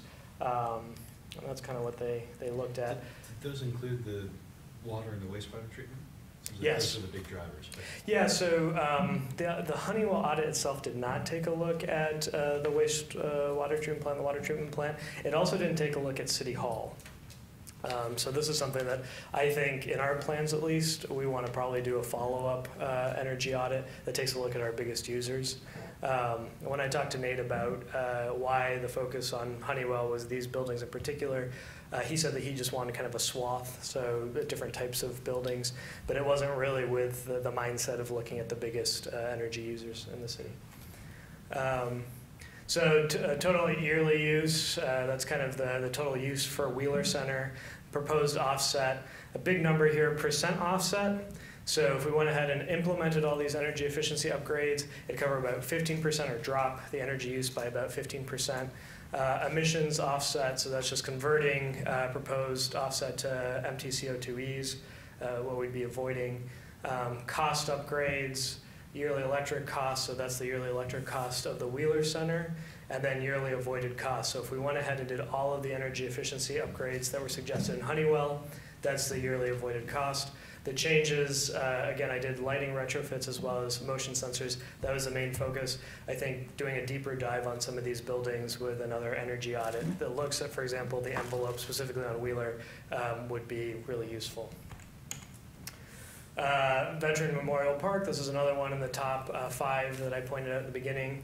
The same kind of thing, looking at lighting retrofits, sealing envelope leaks, control retrofits, sensors, ice rink, and pool. So there's some things with programming of the ice rink, temperatures of the actual ice itself. A few degrees difference makes a big difference if you're looking throughout the whole year. And that's all the way up to about 33% offset. Josh, could you read some of those, it's with white on gray, it's... Yeah, apologies, it's not coming out as good as... Just the key, the ones that you think are key. Yeah, so total yearly use is 806,000 kilowatt hours. Proposed offset is roughly 270,000 kilowatt hours. That's about a 33% offset. That equates to about 215 MTC2Es avoided. There's cost of upgrades themselves, yearly electric cost. So the cost is, I think they price it around $551,000. Yearly electric cost is at around $80,000. And then they assumed about between 26 and 27,000 yearly avoided costs with these energy efficiency upgrades. Honeywell will be at the next meeting, so if you guys have questions. So what were they doing with the ice rink and the pool? Yeah, that must be where the big... So a lot of it had to do with upgrading pumps, doing things with, for example, again, the ice rink, the actual temperature of the ice, lowering or, it was mostly lowering the temperature of the ice where it was still usable, but at the same time it was saving a lot of money throughout the whole year. There are binders over there if you guys want to get more into the details. I mean, raising the temperature of the ice. No, so the more that you have to actually lower the temperature, the lower the temperature, the more energy it takes to lower it. Right, so that you keep the ice in a slightly warmer temperature to save some money. Yeah. Okay. And the payback, we're spending $550,000 to save $26,000. Yep, that's correct. So there's a simple payback is roughly 20 years. Yep. Okay. Yeah. This is just a screenshot of all the buildings they did, all the usage. I just use this to get rough estimates. If you go down to percentage saved, so the estimates, that last column there, kilowatt hours, they're saying about a 23% reduction roughly in electricity used from their analysis. Which I kind of want to focus on. Were some of these on a demand electric rate, and that's why they were so... Yeah, so one of the real issues we have at the city, some of these are on D11s, some of these are on D3s. Different rates mean, different paybacks because they're large energy users. So for example, the water treatment plant, wastewater treatment plant, use a lot of electricity, which means they have a much lower rate, which a lot of times means that these kind of energy efficiency upgrades don't always result in the best return on investment. Or you do get a large emissions reduction. You do. Yes. Yeah, so regardless of the cost, I mean, if the main goal is reductions, that's still something that we should strive for. Again, just kind of focusing, I think that we should look at Wheeler and Veterans, just because, again, they're the top 5 as far as facilities. So that's where we should probably start. This took a look at basically all the electricity side of our municipal operations. I went ahead and reduced it by 15%.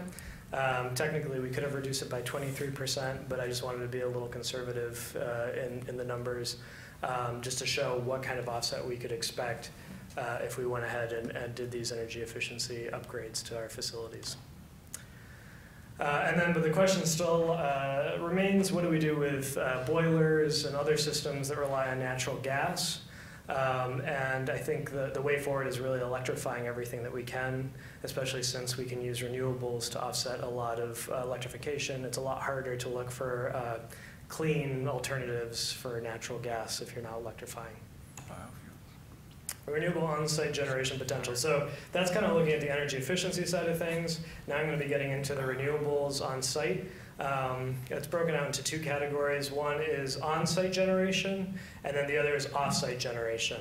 I wanted to start by looking at large solar arrays, the potential for large solar arrays or large systems in general that could offset a large portion of our greenhouse gas emissions.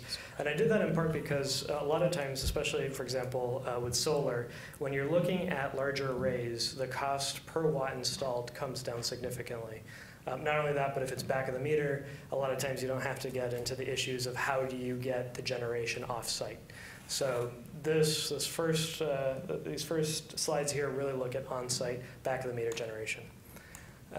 Let's see, and this just goes to show, so 26,000 megawatt hours can be met with 20 megawatts of solar, 13.6 megawatts of these wind turbines, 8 megawatts of biodigester, and 5 megawatts of hydroelectric. And I did go ahead and take a look at all of these different categories. So biodigester, first one, there was a feasibility study done a while back on a biodigester for the wastewater treatment plant. The upfront cost is quite significant, so again, I apologize for it came out better before, but $22 million for the biodigester with a rough proposed generation of anywhere between, let's see, 8,400, I can't even see. 22 years. Oh, here we go. No.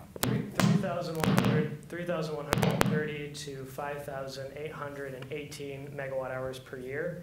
That roughly equates to about 2,496 to 4,639 MTCO2Es avoided. The reason that there's such a range, it really has to deal with the nutrition of the fuel. So depending on the mix, how many nitrates there are, things of that nature. One of the major hurdles for going forward on this, so space constraints. A biodigester takes up a large footprint.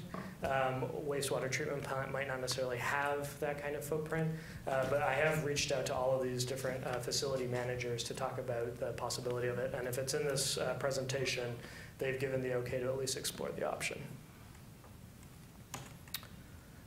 Water treatment plant, so you see the red box there, that's actually a reservoir.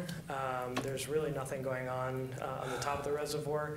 That's roughly about 1 megawatt system could fit on that reservoir. And again, it would offset about 19% of the total usage, electrical usage, offsetting about 780 MTCO2Es. Okay, let's keep going. This one's Wheeler, so this is actually on the south side of Wheeler. The one really nice thing I like about this solar system, it actually offsets about 381% of electricity used by Wheeler. So the question is, what do you do with the extra generation? And I have been talking to staff about possibly using the extra generation for electric vehicles. So could you charge electric vehicles with the excess generation? How many electric vehicles? This is Veterans Park. Went ahead and actually from our original attempt, we got some on the roof there, and we got some in the back of the tennis courts. There is also a really nice aspect of this particular solar array. There's a fire station that lies just, I guess it would be to the east of this. And it would create for resilience for the fire station as well. Keep on going. So that's kind of the on-site generation. What about the off-site generation potential? So the big one that we've been talking about a lot at Energy Commission is the landfill. There was a feasibility study done. It looks like there's about a 20 megawatt potential. Yearly generation would almost completely offset all municipal operations. The 20,000 MTCO2E offset. It is quite a hefty $40 million price tag there. But again, I mean, I think that it's worth, when you're looking at either looking for these kind of back of the generation sites versus looking at these just kind of silver bullets almost, where it's just one system, you're getting a lot of reduction in cost because it's such a large system in the actual installation and construction of it. I think this is kind of the way to go, but we can talk about it more. I also looked at the 2 dams, so there was 2 feasibility studies done on the dams. I think from these, the 2 of these, Getty's is actually the more viable, so it actually has a positive net flow, cash flow. And the other thing too, so a lot of this is dependent on PURPA rates. Obviously PURPA rates right now are in flux, and so depending on how PURPA rates pan out, those numbers that you see there could change, and this could be less or more viable. So I went ahead and summarized all of these. Like I said before, there are some on-site locations. I did an analysis back in 2015 with Nate, looking at all of the roof potential for all of the city. One of the issues about going site to site, a lot of times, roofs have fixtures on the top. They might not be the most prime location. With that being said, though, you do get these situations with Wheeler where you could get 381% covered, and then you can start looking at, okay, can we go ahead and charge EVs along with powering all of Wheeler's operations? That's why, in general, I kind of tend to go more towards liking the landfill solar, because it is one of these silver bullets where, again, if you're able to install something like that, you're getting almost all of city operations in one shot. And if you include things like the energy efficiency done to the buildings, again, the demand will go down as well. So, how much is the payback on the Getty's hydro? Because when I look at those, it seems like the best payback period, right? Yeah, so the ones that I highlighted here, yeah, they're the best paybacks. This is kind of a cursory glance at all this. There were feasibility studies done, and I think as we go along this path, it's important to really take into consideration other costs outside of just energy use to kind of get a better sense. But yeah, Getty's was actually out of Argo and Getty's. That was the most is the feasible one out of the dams. Those studies are a little bit archaic now, and they use older technology to replace what was in the hydro space. It was the conventional run-of-river hydro, not putting in some of the newer technologies. So I think it should be revisited, but maybe the cost comes down, the net benefit might go up, less impact. You still have some infrastructure things, but we looked at it at one time as the commission. We got told not to look at it anymore. Josh actually got the keys. He got in. Take a look at some time. Okay, so fleet. I went ahead and broke out all of our fleet. As you can see, a lot of the fleet doesn't really pertain to electric vehicles. It's not easy to see an alternative for it at this moment. In the future, that'll probably change. But I just took a look at the light vehicles. So of the 720 rough number total fleet, we have about 24% that are in light vehicles. And as you can see, they're mostly made up of sedans, pickup trucks, full-size vans, minivans, SUVs, motorcycles. So we did an analysis looking at a Ford Focus versus a Chevy Bolt. We have a provider in the state that we got these numbers from. The city actually usually purchases from the provider. I took a look at the fuel cost per year. One of the things a lot of times people overlook is the repair and maintenance per year. So with electric vehicles, it's a lot easier to maintain. So the life, we kind of did some really rough estimates as far as the life of the vehicle and what kind of savings could you see versus a conventional vehicle versus an electric vehicle. And again, the idea being, obviously the CO2e emissions per year. If you solar charge it, it's not going to have any emissions. This is where if we are able to actually get something done at Wheeler, you're basically looking at zero emissions. Otherwise, you would be looking at a certain level of emissions. Currently, we are talking to fleet. It looks like we have 3 EVs that have already been secured for the fleet. And we're looking at the potential with other departments to maybe have up to 23. So things are moving on that front. Let's see, just kind of wild cards. So these are things that might play in other considerations. I've been talking to the fire chief. He said that he actually has 2 fire stations that he wants to go net zero with. So I'm working directly with him to see if that's something that we can do. Again, when we're going through and doing a kind of deeper retrofit energy audit, I think these would be great prime locations to see what kind of things could we actually get done. Again, kind of offsets. Which fire station was that? not sure if we're at the point to talk about the actual fire stations, but I'll let you know. We'll definitely keep everyone up to, yeah. Josh, my understanding is that those fire stations are looking at purchasing green credits to achieve net zero status. Yeah, so no, I mean, we're actually looking at deep retrofits now. It's a Actually, conversation. what? We're looking at deep retrofits, so what we could do Okay. actually on site. I was going to say, because green credits don't improve emergency responders No, at yeah, all. right. Yeah. So it's greenwashing. Yeah. And battery storage, so kind of the elephant in the room for all of this. Battery storage would be great if we were able to use it everywhere, basically. For now, I mean, even resilience at the fire station, so we're waiting to see what comes of that. We've been working with our colleagues over at the University of Michigan who work directly in this field to see if they're willing to pilot some of these battery storage programs with us. This is kind of a very complicated slide. A lot of this was meant to be kind of read, and I'll make sure that all of you get a copy of this. But it's just kind of the plan. So short term really focuses on energy efficiency upgrades, continue to do energy audits, again, starting the electrification of our vehicles, looking at, let's see, net zero for the fire stations. At medium term, we start really looking at, okay, can we go ahead and put in some of these renewable solar generation, things of that nature. And then long term is just kind of continuing that process. Let's see. And then how is it going to be funded? So we've been kind of talking about an internal carbon tax, something we've been bouncing around. We've also looked at opportunities for grants. Partially, we've been thinking about using part of the millage fund to start things like, for example, the EV fleets, but with the idea that eventually the departments are going to take up the cause and that really we step out at that point. So it's really kind of seed, almost like a seeding of money for some of these changes. Extended payback programs. So, a lot of times if we do some sort of energy retrofit, can we go ahead and take a portion of the savings that the building sees, and can we reinvest it back into future upgrades, future systems? That's kind of where the energy fund comes in as well. So we do have a revolving energy fund, and I am currently looking at ways to spend the energy funds to make places more efficient, and then recuperate some of those costs as well. So departments, we basically loan out money for efficiency. They pay us back. It's called an infrastructure bank. It works pretty well. Yeah. So Josh, when you say the department's taking up the charge, assume that means that they would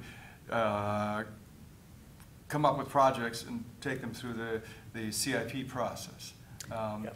So in that, as you know, that return on investment energy savings is not factored into the evaluation process. It's only the upfront cost and the merit of the project. So that might be something you want to tackle sooner than later, that any improvement or savings, et cetera, should be part of the calculation. Yeah. And should receive at least honorable mention, if not actual bonus points in the CIP process, if you really expect the departments to take up the charge. Yeah. Otherwise, Yeah. they won't do it. Yeah, this is one thing where, for example, if you see the landfill solar, it kind of gives you maybe sticker shock at $40 million. Right. But if you consider the fact that, if we're able to get it off-site, that it's basically all the electricity for the city, Right. all of a sudden you have to compare it to our electrical bills in the city, and it starts making a lot more sense. Right. So this is where making sure that everyone has kind of this holistic perspective, and it's important. This is kind of the timeline for it. 50% reductions, again, being very conservative with the energy efficiency upgrades. Usually we see anywhere between 10 to 30% energy efficiency upgrades in buildings. And, I'm hoping we see more, but 40% after 2025 when we start really looking at some of the larger renewable projects, 75% at 2030, and then finally 100% by 2035. That's roughly the idea. Cool. Do you guys have any questions? So who have you given this presentation to besides us? So City Council, Jack Eaton, I'm pretty sure you guys got a version of this. We received a version of this in an email. Yeah. What's the path forward? We'll continue the work that we're doing. What's the level of receptivity to this presentation? It's pretty good. So we reached out to a lot of building managers, especially the top 5, And I've been in conversations with them. One of the big things, obviously one of the big concerns is the financing of all this and how to make it work financially, and I can totally understand that. One of the things that I've been exploring, so with the houses of worship and this PPA model, we're able to bring a lot of benefits to nonprofits. The investor wins because they're able to take advantage of the 30% tax credit, but then the house of worship itself a lot of times sees reductions in its costs. For each watt spent, I think it's something, if we're looking at residential, for example, it's the difference between 10 cents and 14 cents. So it's about 4 cents saved per watt.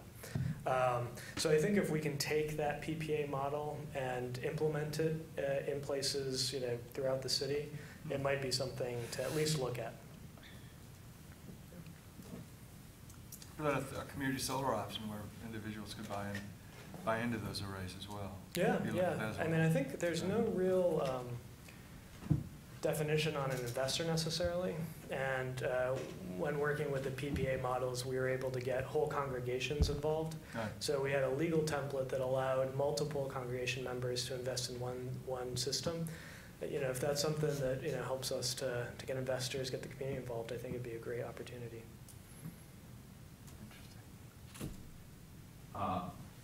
Advice to the offices of sustainability as well as to council. So maybe just some background. I worked for a large international company for almost 4 decades. It's owned by a foundation, so it's a charitable foundation, so it's not a typical for-profit company, although it was a for-profit company. The payback periods of investments that my employer made generally had a payback between 2 and I would say, in the worst case, 7 years. Yeah.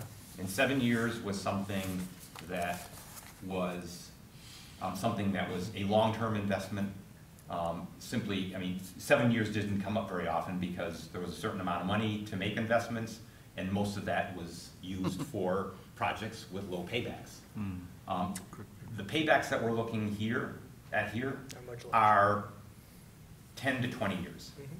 So someone who's trying to be fiscally responsible would look at these and say, no way. The only way that these maybe start to look of interest is taking the cue that you had on your third to last slide and an email that I sent you and Missy this morning suggesting that Ann Arbor look at setting an internal cost of carbon. Yeah. So Yale University has done that. Lots of international companies have done that. Even oil companies have done that. Obviously, the range in the price is something that the city would have to establish, and that might be different than a business entity because we have this goal. That's something that council would have to debate, but that would then be a levelizer for all of these projects. Yeah. So it's not then something that people are looking at individually and trying to say, well, I like this about this one and I like that about that. It's something that's objective, it's set purposely, it then gives a rule of thumb, at least from a financial perspective, what the payback is.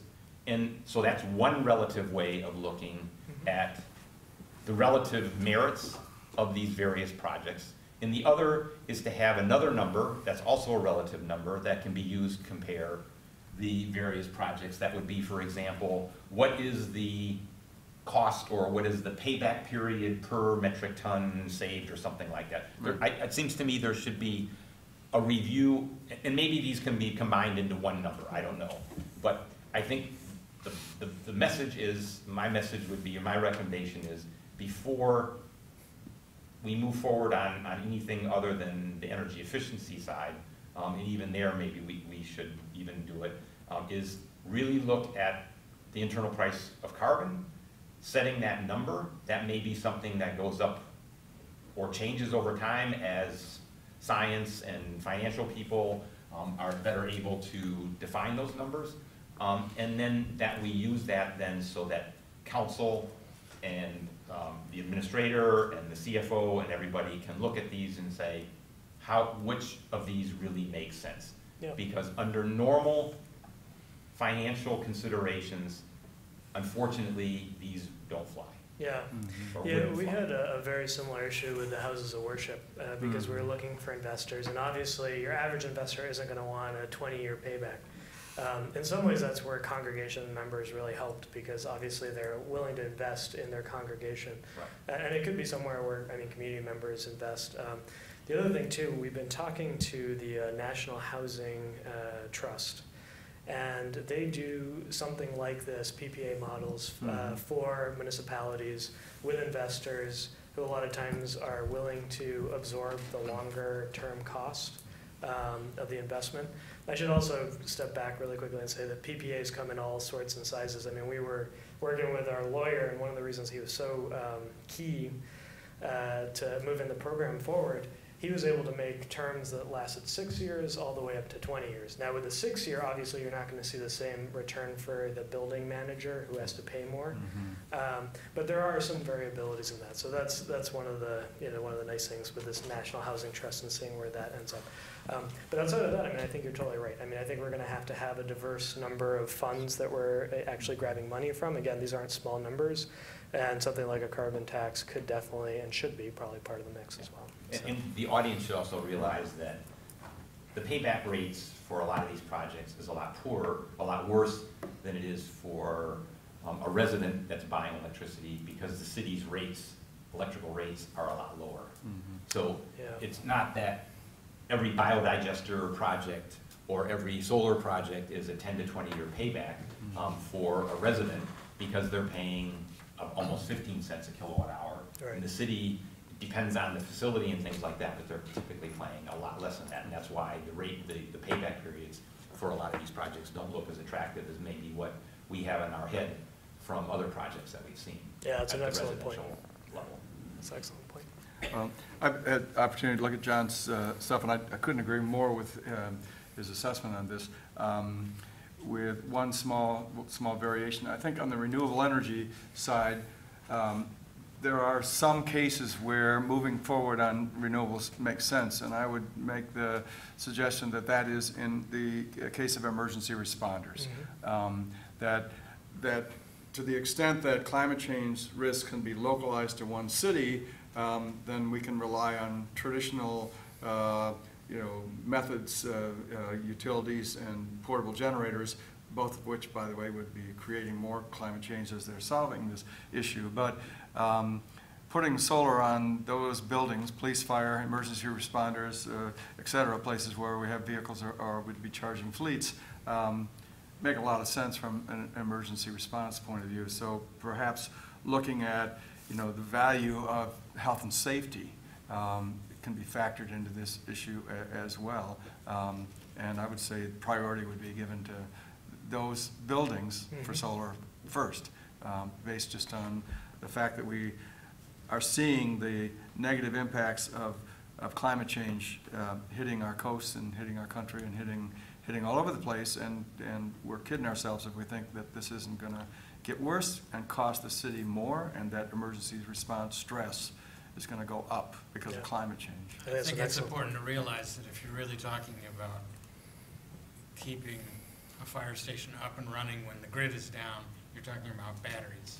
And so Absolutely. what you're talking about is doubling the cost of that kind of installation at this point. Yeah. So it's Or a pretty using significant- vehicles as the battery backup, yeah. Yeah, this is where U of M is so key, because if we can be kind of a guinea pig for them in any way Right. and benefit from it at the same time, I think it's kind of a win-win on both sides. But yeah, it's a good point.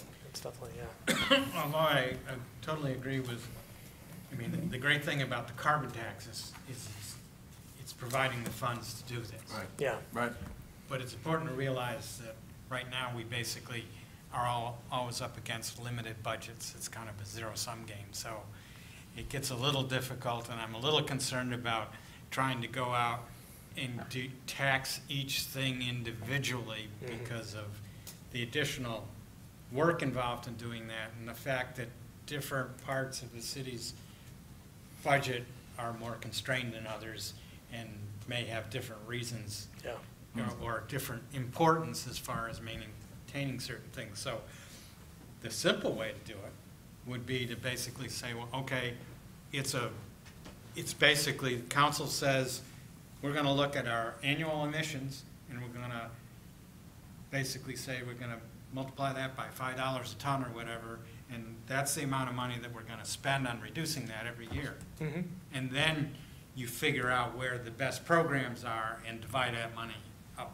that way. Yeah, yeah, definitely could be It's an it's easier way to simpler. go about it, yeah. It's putting the council behind it. You know, they've passed this thing saying they want to do 100%. Yeah, They should pass a carbon tax on themselves to get there. yeah. Yeah, it's something where I think currently we're doing the groundwork to just see the feasibility of all of it, but I think it's something that, you know, definitely keep in the back of the mind that it's a way to go towards this. So to follow up on one of the points Mark was making about an emergency facility. When our last fire chief left, he submitted a fire department master plan proposal. I'm not sure that anybody has accepted it, but it points out the age of all of our facilities and the need to actually locate them better than they are now because of all of the development, you know, especially out on the north side of town. And so if we're going to build new facilities, that, you know, that goes into your capital budget, and then you include that sort of consideration when you build a new facility. Lot cheaper to do it from the beginning. Yeah. Lot cheaper to do it from the beginning than rent it. So I have a question. On page 8, you've got the electric use by facility, and there's the big category of other. Mhm. Does that include all of our parking structures? Yes, Okay. it does. Do we have an idea of how much energy parking structures consume? It's on the larger side.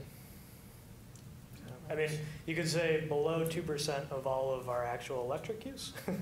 But with that being said, it's on the larger side of that, you know, below 2%. So do you, just off the top of your head, I don't mean to challenge you, but Yeah. placing solar panels on parking structures, can we really Yeah. produce enough to offset the energy you use to light a parking structure, or the elevators and all that? Yeah, no, it's a great idea, and I've actually been in touch with Dave Conkle, who's been doing a lot of the work with DDA as far as solar panels on, because to be honest with you, like you said, they have a lot of use, and it just makes sense, because if you can do carports like that on the roof, it's kind of a win-win. Solar only, not with batteries. The batteries were too expensive. But Yeah, yeah, solar but it makes looks like sense. they are, yeah. We're doing it all over the country. Yeah, looks like they are following up and investing in this, that's a good thing. Cool. Well, Let's thanks, talk, guys. you make money from recharging electric vehicles on a solar panels in parking garages and stuff as well, so there is another offset. Yeah. Yeah. Josh, will you post this to Legistar, or will you send us copies? Yeah, of so this there's a stuff? version up right before this meeting. I put up a version of that up on Legistar, and I'll make sure if you guys want me to send it out individually as well. Would I you can go send ahead it to and me do an email. individually? Yeah, Please, thank for you. sure. Josh, I want to just tell you, I think this is outstanding work. You've done a great job. and Thanks, I- Mark. I thank you so much. I appreciate it. Okay, moving right along here. Committee updates. The first one is dark skies lighting ordinance. I don't know that we have anybody to really say too much about it, other than the fact that I can we say are quite moving a bit, ahead with it. actually. Okay, go ahead. Uh, You're more involved with it. So, maybe in context, the origins of this trace back to the dark skies presentation that we had at the Energy and Environmental Commissions about a year ago by U of M Professor Sally Oley. She's in astronomy. This was taken up by the Energy Commission subcommittee, the ordinance subcommittee, where we had one subcommittee at one time looking at basically all of our ordinances. We didn't get a whole lot done, other than we discovered through Wayne's sleuthing that Ann Arbor had actually developed a draft lighting ordinance in the year 2000, but the ball was dropped and nothing was ever done with it. In the meantime now, we've developed a core team that's working on the lighting ordinance. Originally, it had primarily 3 members, with some also additional participation from Josh and Wayne, and that is Professor Oey, Mary Adams, who's affiliated with the International Dark Skies Association, and myself. The three of us put together a presentation based on looking at the International Dark Skies Association has a model lighting ordinance, and that's been implemented to a large degree in Bloomington, Minnesota, which is a suburb of Minneapolis. That, by the way, named the best, one of the, I think, the best place to live in the United States, maybe 4 or 5 years ago. But also Tucson, Arizona has one.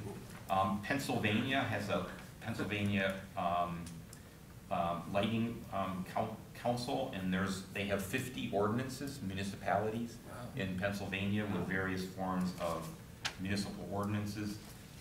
We made a presentation to the Planning Commission about 2 months ago, 6 weeks ago, provided some goals for what we think, why a lighting ordinance makes sense, laid out some approaches and a timetable leading to implementation that stretches out to July of next year. We recruited 2 planning commissioners who joined the core team. We then had a meeting with Brett Leonard, and his suggestion was keep it simple, to kiss it, so to speak, if we do differentiate between different zones, to follow basically residential and commercial districts right now, and not to make it overly complicated. One of the models, the model lighting ordinance from IDA that's actually being reworked right now and that we're working with them on, defines 5 different lighting zones, which adds layers of complexity that Ann Arbor wants to stay away from that. So right now the core team is working on developing an ordinance. What we've done so far is we've laid out side-by-side comparisons of the various ordinances, as I mentioned, the IDA with their upgrade of their model lighting ordinance, or template, I guess is a better word to call it, is working with them and also with the Pennsylvania subgroup to try to come up with something that works for Ann Arbor, but then would also work as a template for mid-sized cities like Ann Arbor across the country. I mean, that's the whole idea, is that something is developed that can be replicated easily by lots of other entities based on the work that we've done. So that's where we stand, in the timetable of implementation of July of next year still stands. We'd basically like to have draft language in place that people can actually start to look at by the end of the year, and then that leads then with additional steps from stakeholder input and review with council and planning commission and everything else would potentially lead to a lighting ordinance integrated into all the other ordinances that the so-called UDC, Unified Development Code, I think it's called, and by July of 2019. Great, thank you. Time of marking ordinance, we should be having another meeting on that this month.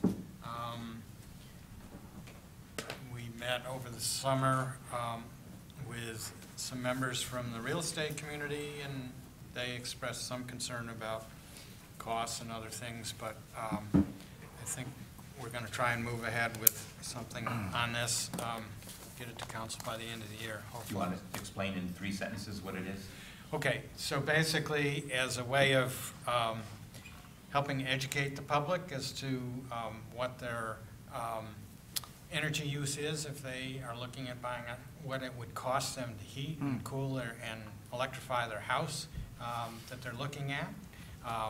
When it's put on the market, they would be required to have that information made available in possibly a couple of different ways, either with simply past energy bills, but hopefully we're also looking at using the Home Energy Score, which is a nationally recognized scoring system that can be basically done in a home in about an hour, and it both gives you a relative index as to how much energy it uses in relationship to other homes in the community, and also gives you potential ways to reduce the energy consumption of the home. And by having it done at the time of marketing, it would allow someone to build it into their mortgage. And there are energy mortgages that allow that to happen and give you benefits for doing that. It also would potentially allow somebody who's looking at selling their home to do some of the energy efficiency program or developments on the home before they sell it.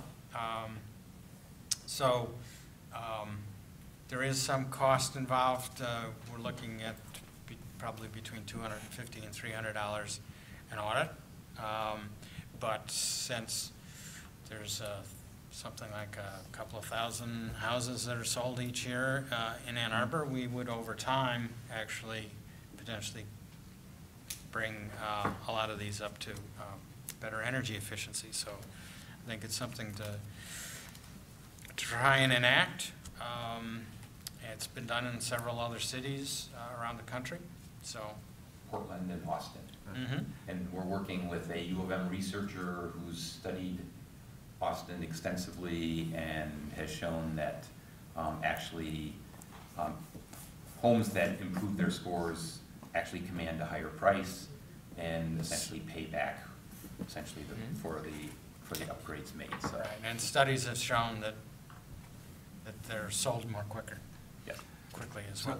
When you use the term home energy score, is that the same as home energy rating, the HERS rating? No. Is that what you're talking about? No, this is the DOE or EPA actually developed this score, and you have to be certified in doing the audit.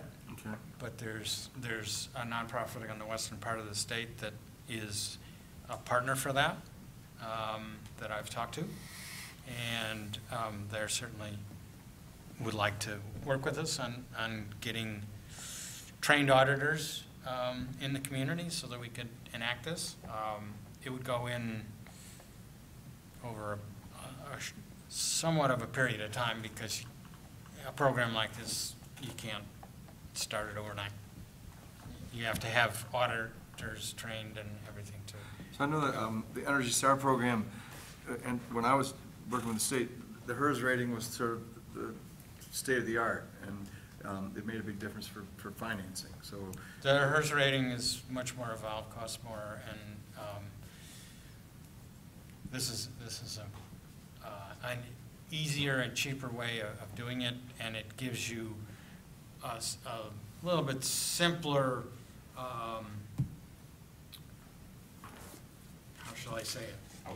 Output, yes. Yeah. So it's a 1 to 10 score as opposed to a 0 to 100 score. got it. So it's a little less refined, but you can do it in an hour, so it's going to cost less. Mm-hmm. No one's ever done a HERS rating in an hour. Yeah, you blow it door. Yeah. So I do have a really quick update as far as the next meeting. Last meeting, we talked to Earth Advantage, who's been running the system out of Portland. Right. And I've got in touch with Brett Little out of the west side of the state, who has offered to run, or at least help us run, parts of the program. So I think that'll be, we can set something up for the next meeting this month. It might be worth checking with Michigan Saves to see if they would honor this. Oh, I'm sure they would. We can check with Be them. worth Yeah. them sign off on. So, moving right along, EV readiness ordinance. I've got all the background information from half a dozen cities across the country that have enacted various ordinances and in the process of putting a draft together. And hopefully at the next meeting I'll be able to show that. It's not a big deal to put this together, and I'd like to get it going. It's somewhat limited because it's basically for new buildings, major renovations, so we're fairly built out, so the changes occur over a longer period of time. Although it could be could potentially build into it that whenever a building is sold, that the EV ordinance gets plugged in. So there might be a way of getting more done in a shorter period of time. So, more to come on that. Outreach to schools. So just to remind folks of like how this started last year, a couple people joined me in a small subcommittee, Dave Conkle and Nick Soberall. And so we've been meeting over the past year, looking at different ideas. And then most of our activity so far has been coming from the students who are interested in pursuing projects. So it's like definitely a push up from a grassroots level, which is really what we want to encourage as a city. And so far, the work that's in process is that I am working on a grant to pay for the writing of curriculum for solar power for the Ann Arbor STEAM at Northside School, which is a K-8 school, and it's curriculum for kindergarten through 8th grade. It's a hands-on project-based curriculum. So I'm working on that with the 6th grade science teacher, Jeannie Wilson. And then Dave Conkle is going to be doing the same thing with the Pioneer High School, their environmental club there, and Steve Armstrong, the science teacher. So hopefully we'll have something complete fairly soon. At least the STEAM grant we're looking at in the next month or so to have that completed, and so that they can start piloting that curriculum this school year.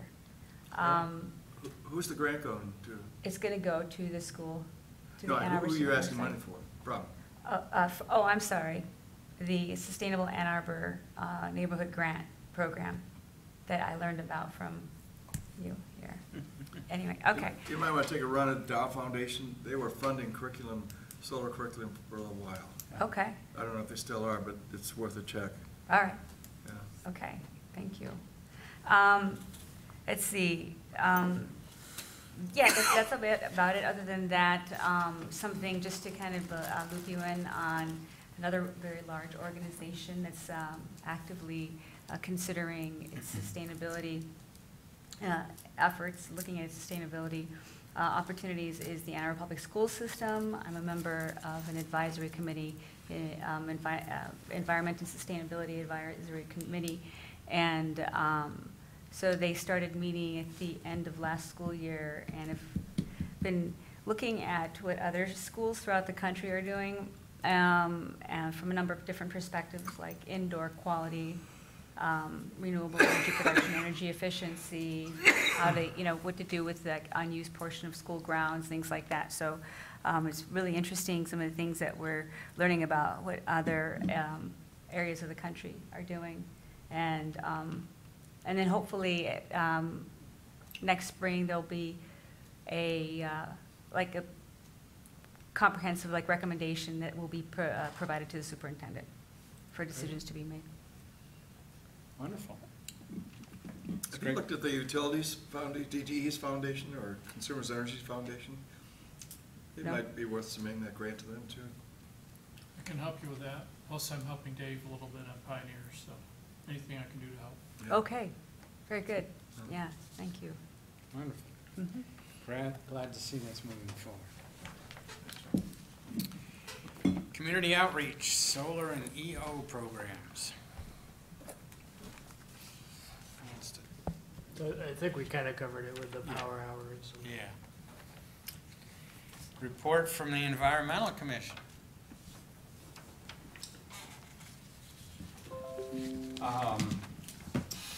So the Environmental Commission has been focused almost exclusively on solid waste issues and the solid waste resource management plan update.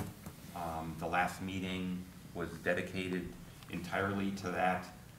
There was a presentation from the city together with the city's contractor, Actum, on the plan for updating the resource plan, which has a target date of completion of July of next year. There's a roadmap of public engagement. First of all, there were 31 of 33 key stakeholder interviews that have been already conducted. The first meeting of 4 with the Energy Commission was the one that I'm referring to that was held. They're planning on having a so-called planning advisory committee that will be key stakeholders who really are knowledgeable about solid waste issues. So maybe a few people from the Environmental Commission, but then drawing from city staff, from some of the contractors like RAA and Waste Management, and then from experts in the community, for example, like Jim Fry, who's head of RRS and serves as the head of the Governor's Council on Solid Waste. So would be an excellent resource, hopefully, if he's willing and able to do that. The intention is to really focus on that. Right now, obviously, this is of significant interest because the diversion rate is 29%. It hasn't increased since 2013, so the 2013-2017 solid waste plan set a target of 40% by 2017, and if you take into account non-recoverables from our recycling stream and things like that, basically we've been flat at 29% since 2013. And as everybody I think knows, I've mentioned it here, the city's MRF has been non-operational for 2 years. We're shipping recycled materials to Ohio at a higher cost. Revenues are also down because commodity prices have dropped substantially. Then there's also been some charges to the solid waste reserve fund related to pensions. And so the solid waste fund, because of higher expenses, lower revenue, and one-time charges, has dropped significantly. So there's lots of work to be done in the solid waste area to get that back on a solid footing and making progress to the goals that were set in the past, and it's to be determined what those would be in the future. I just leave it at that. Thank you. Now comes the time for public input. Seeing no one rising out of the multitudes in the audience, we'll move on to items for the next agenda. Anyone have anything that they... So Honeywell would be coming and giving a presentation. If you guys have questions for them, definitely bring them. Again, there are all those folders as well as a summary that I can pass around if you guys want. Right. And then the other thing too, Commissioner Jameson said she was going to do or have someone do a presentation on DTE's rate case. Wow. And increase in rates. So that should be... Shoshona offered to come in and just make a presentation on how DTE determines those rates. And Yeah, perhaps those two okay, would be timely to do together. yeah. Okay, I'll make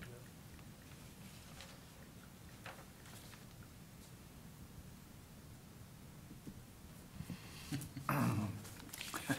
That's probably enough for that. That'll be a fun meeting. So I will call this meeting adjourned at 8:29.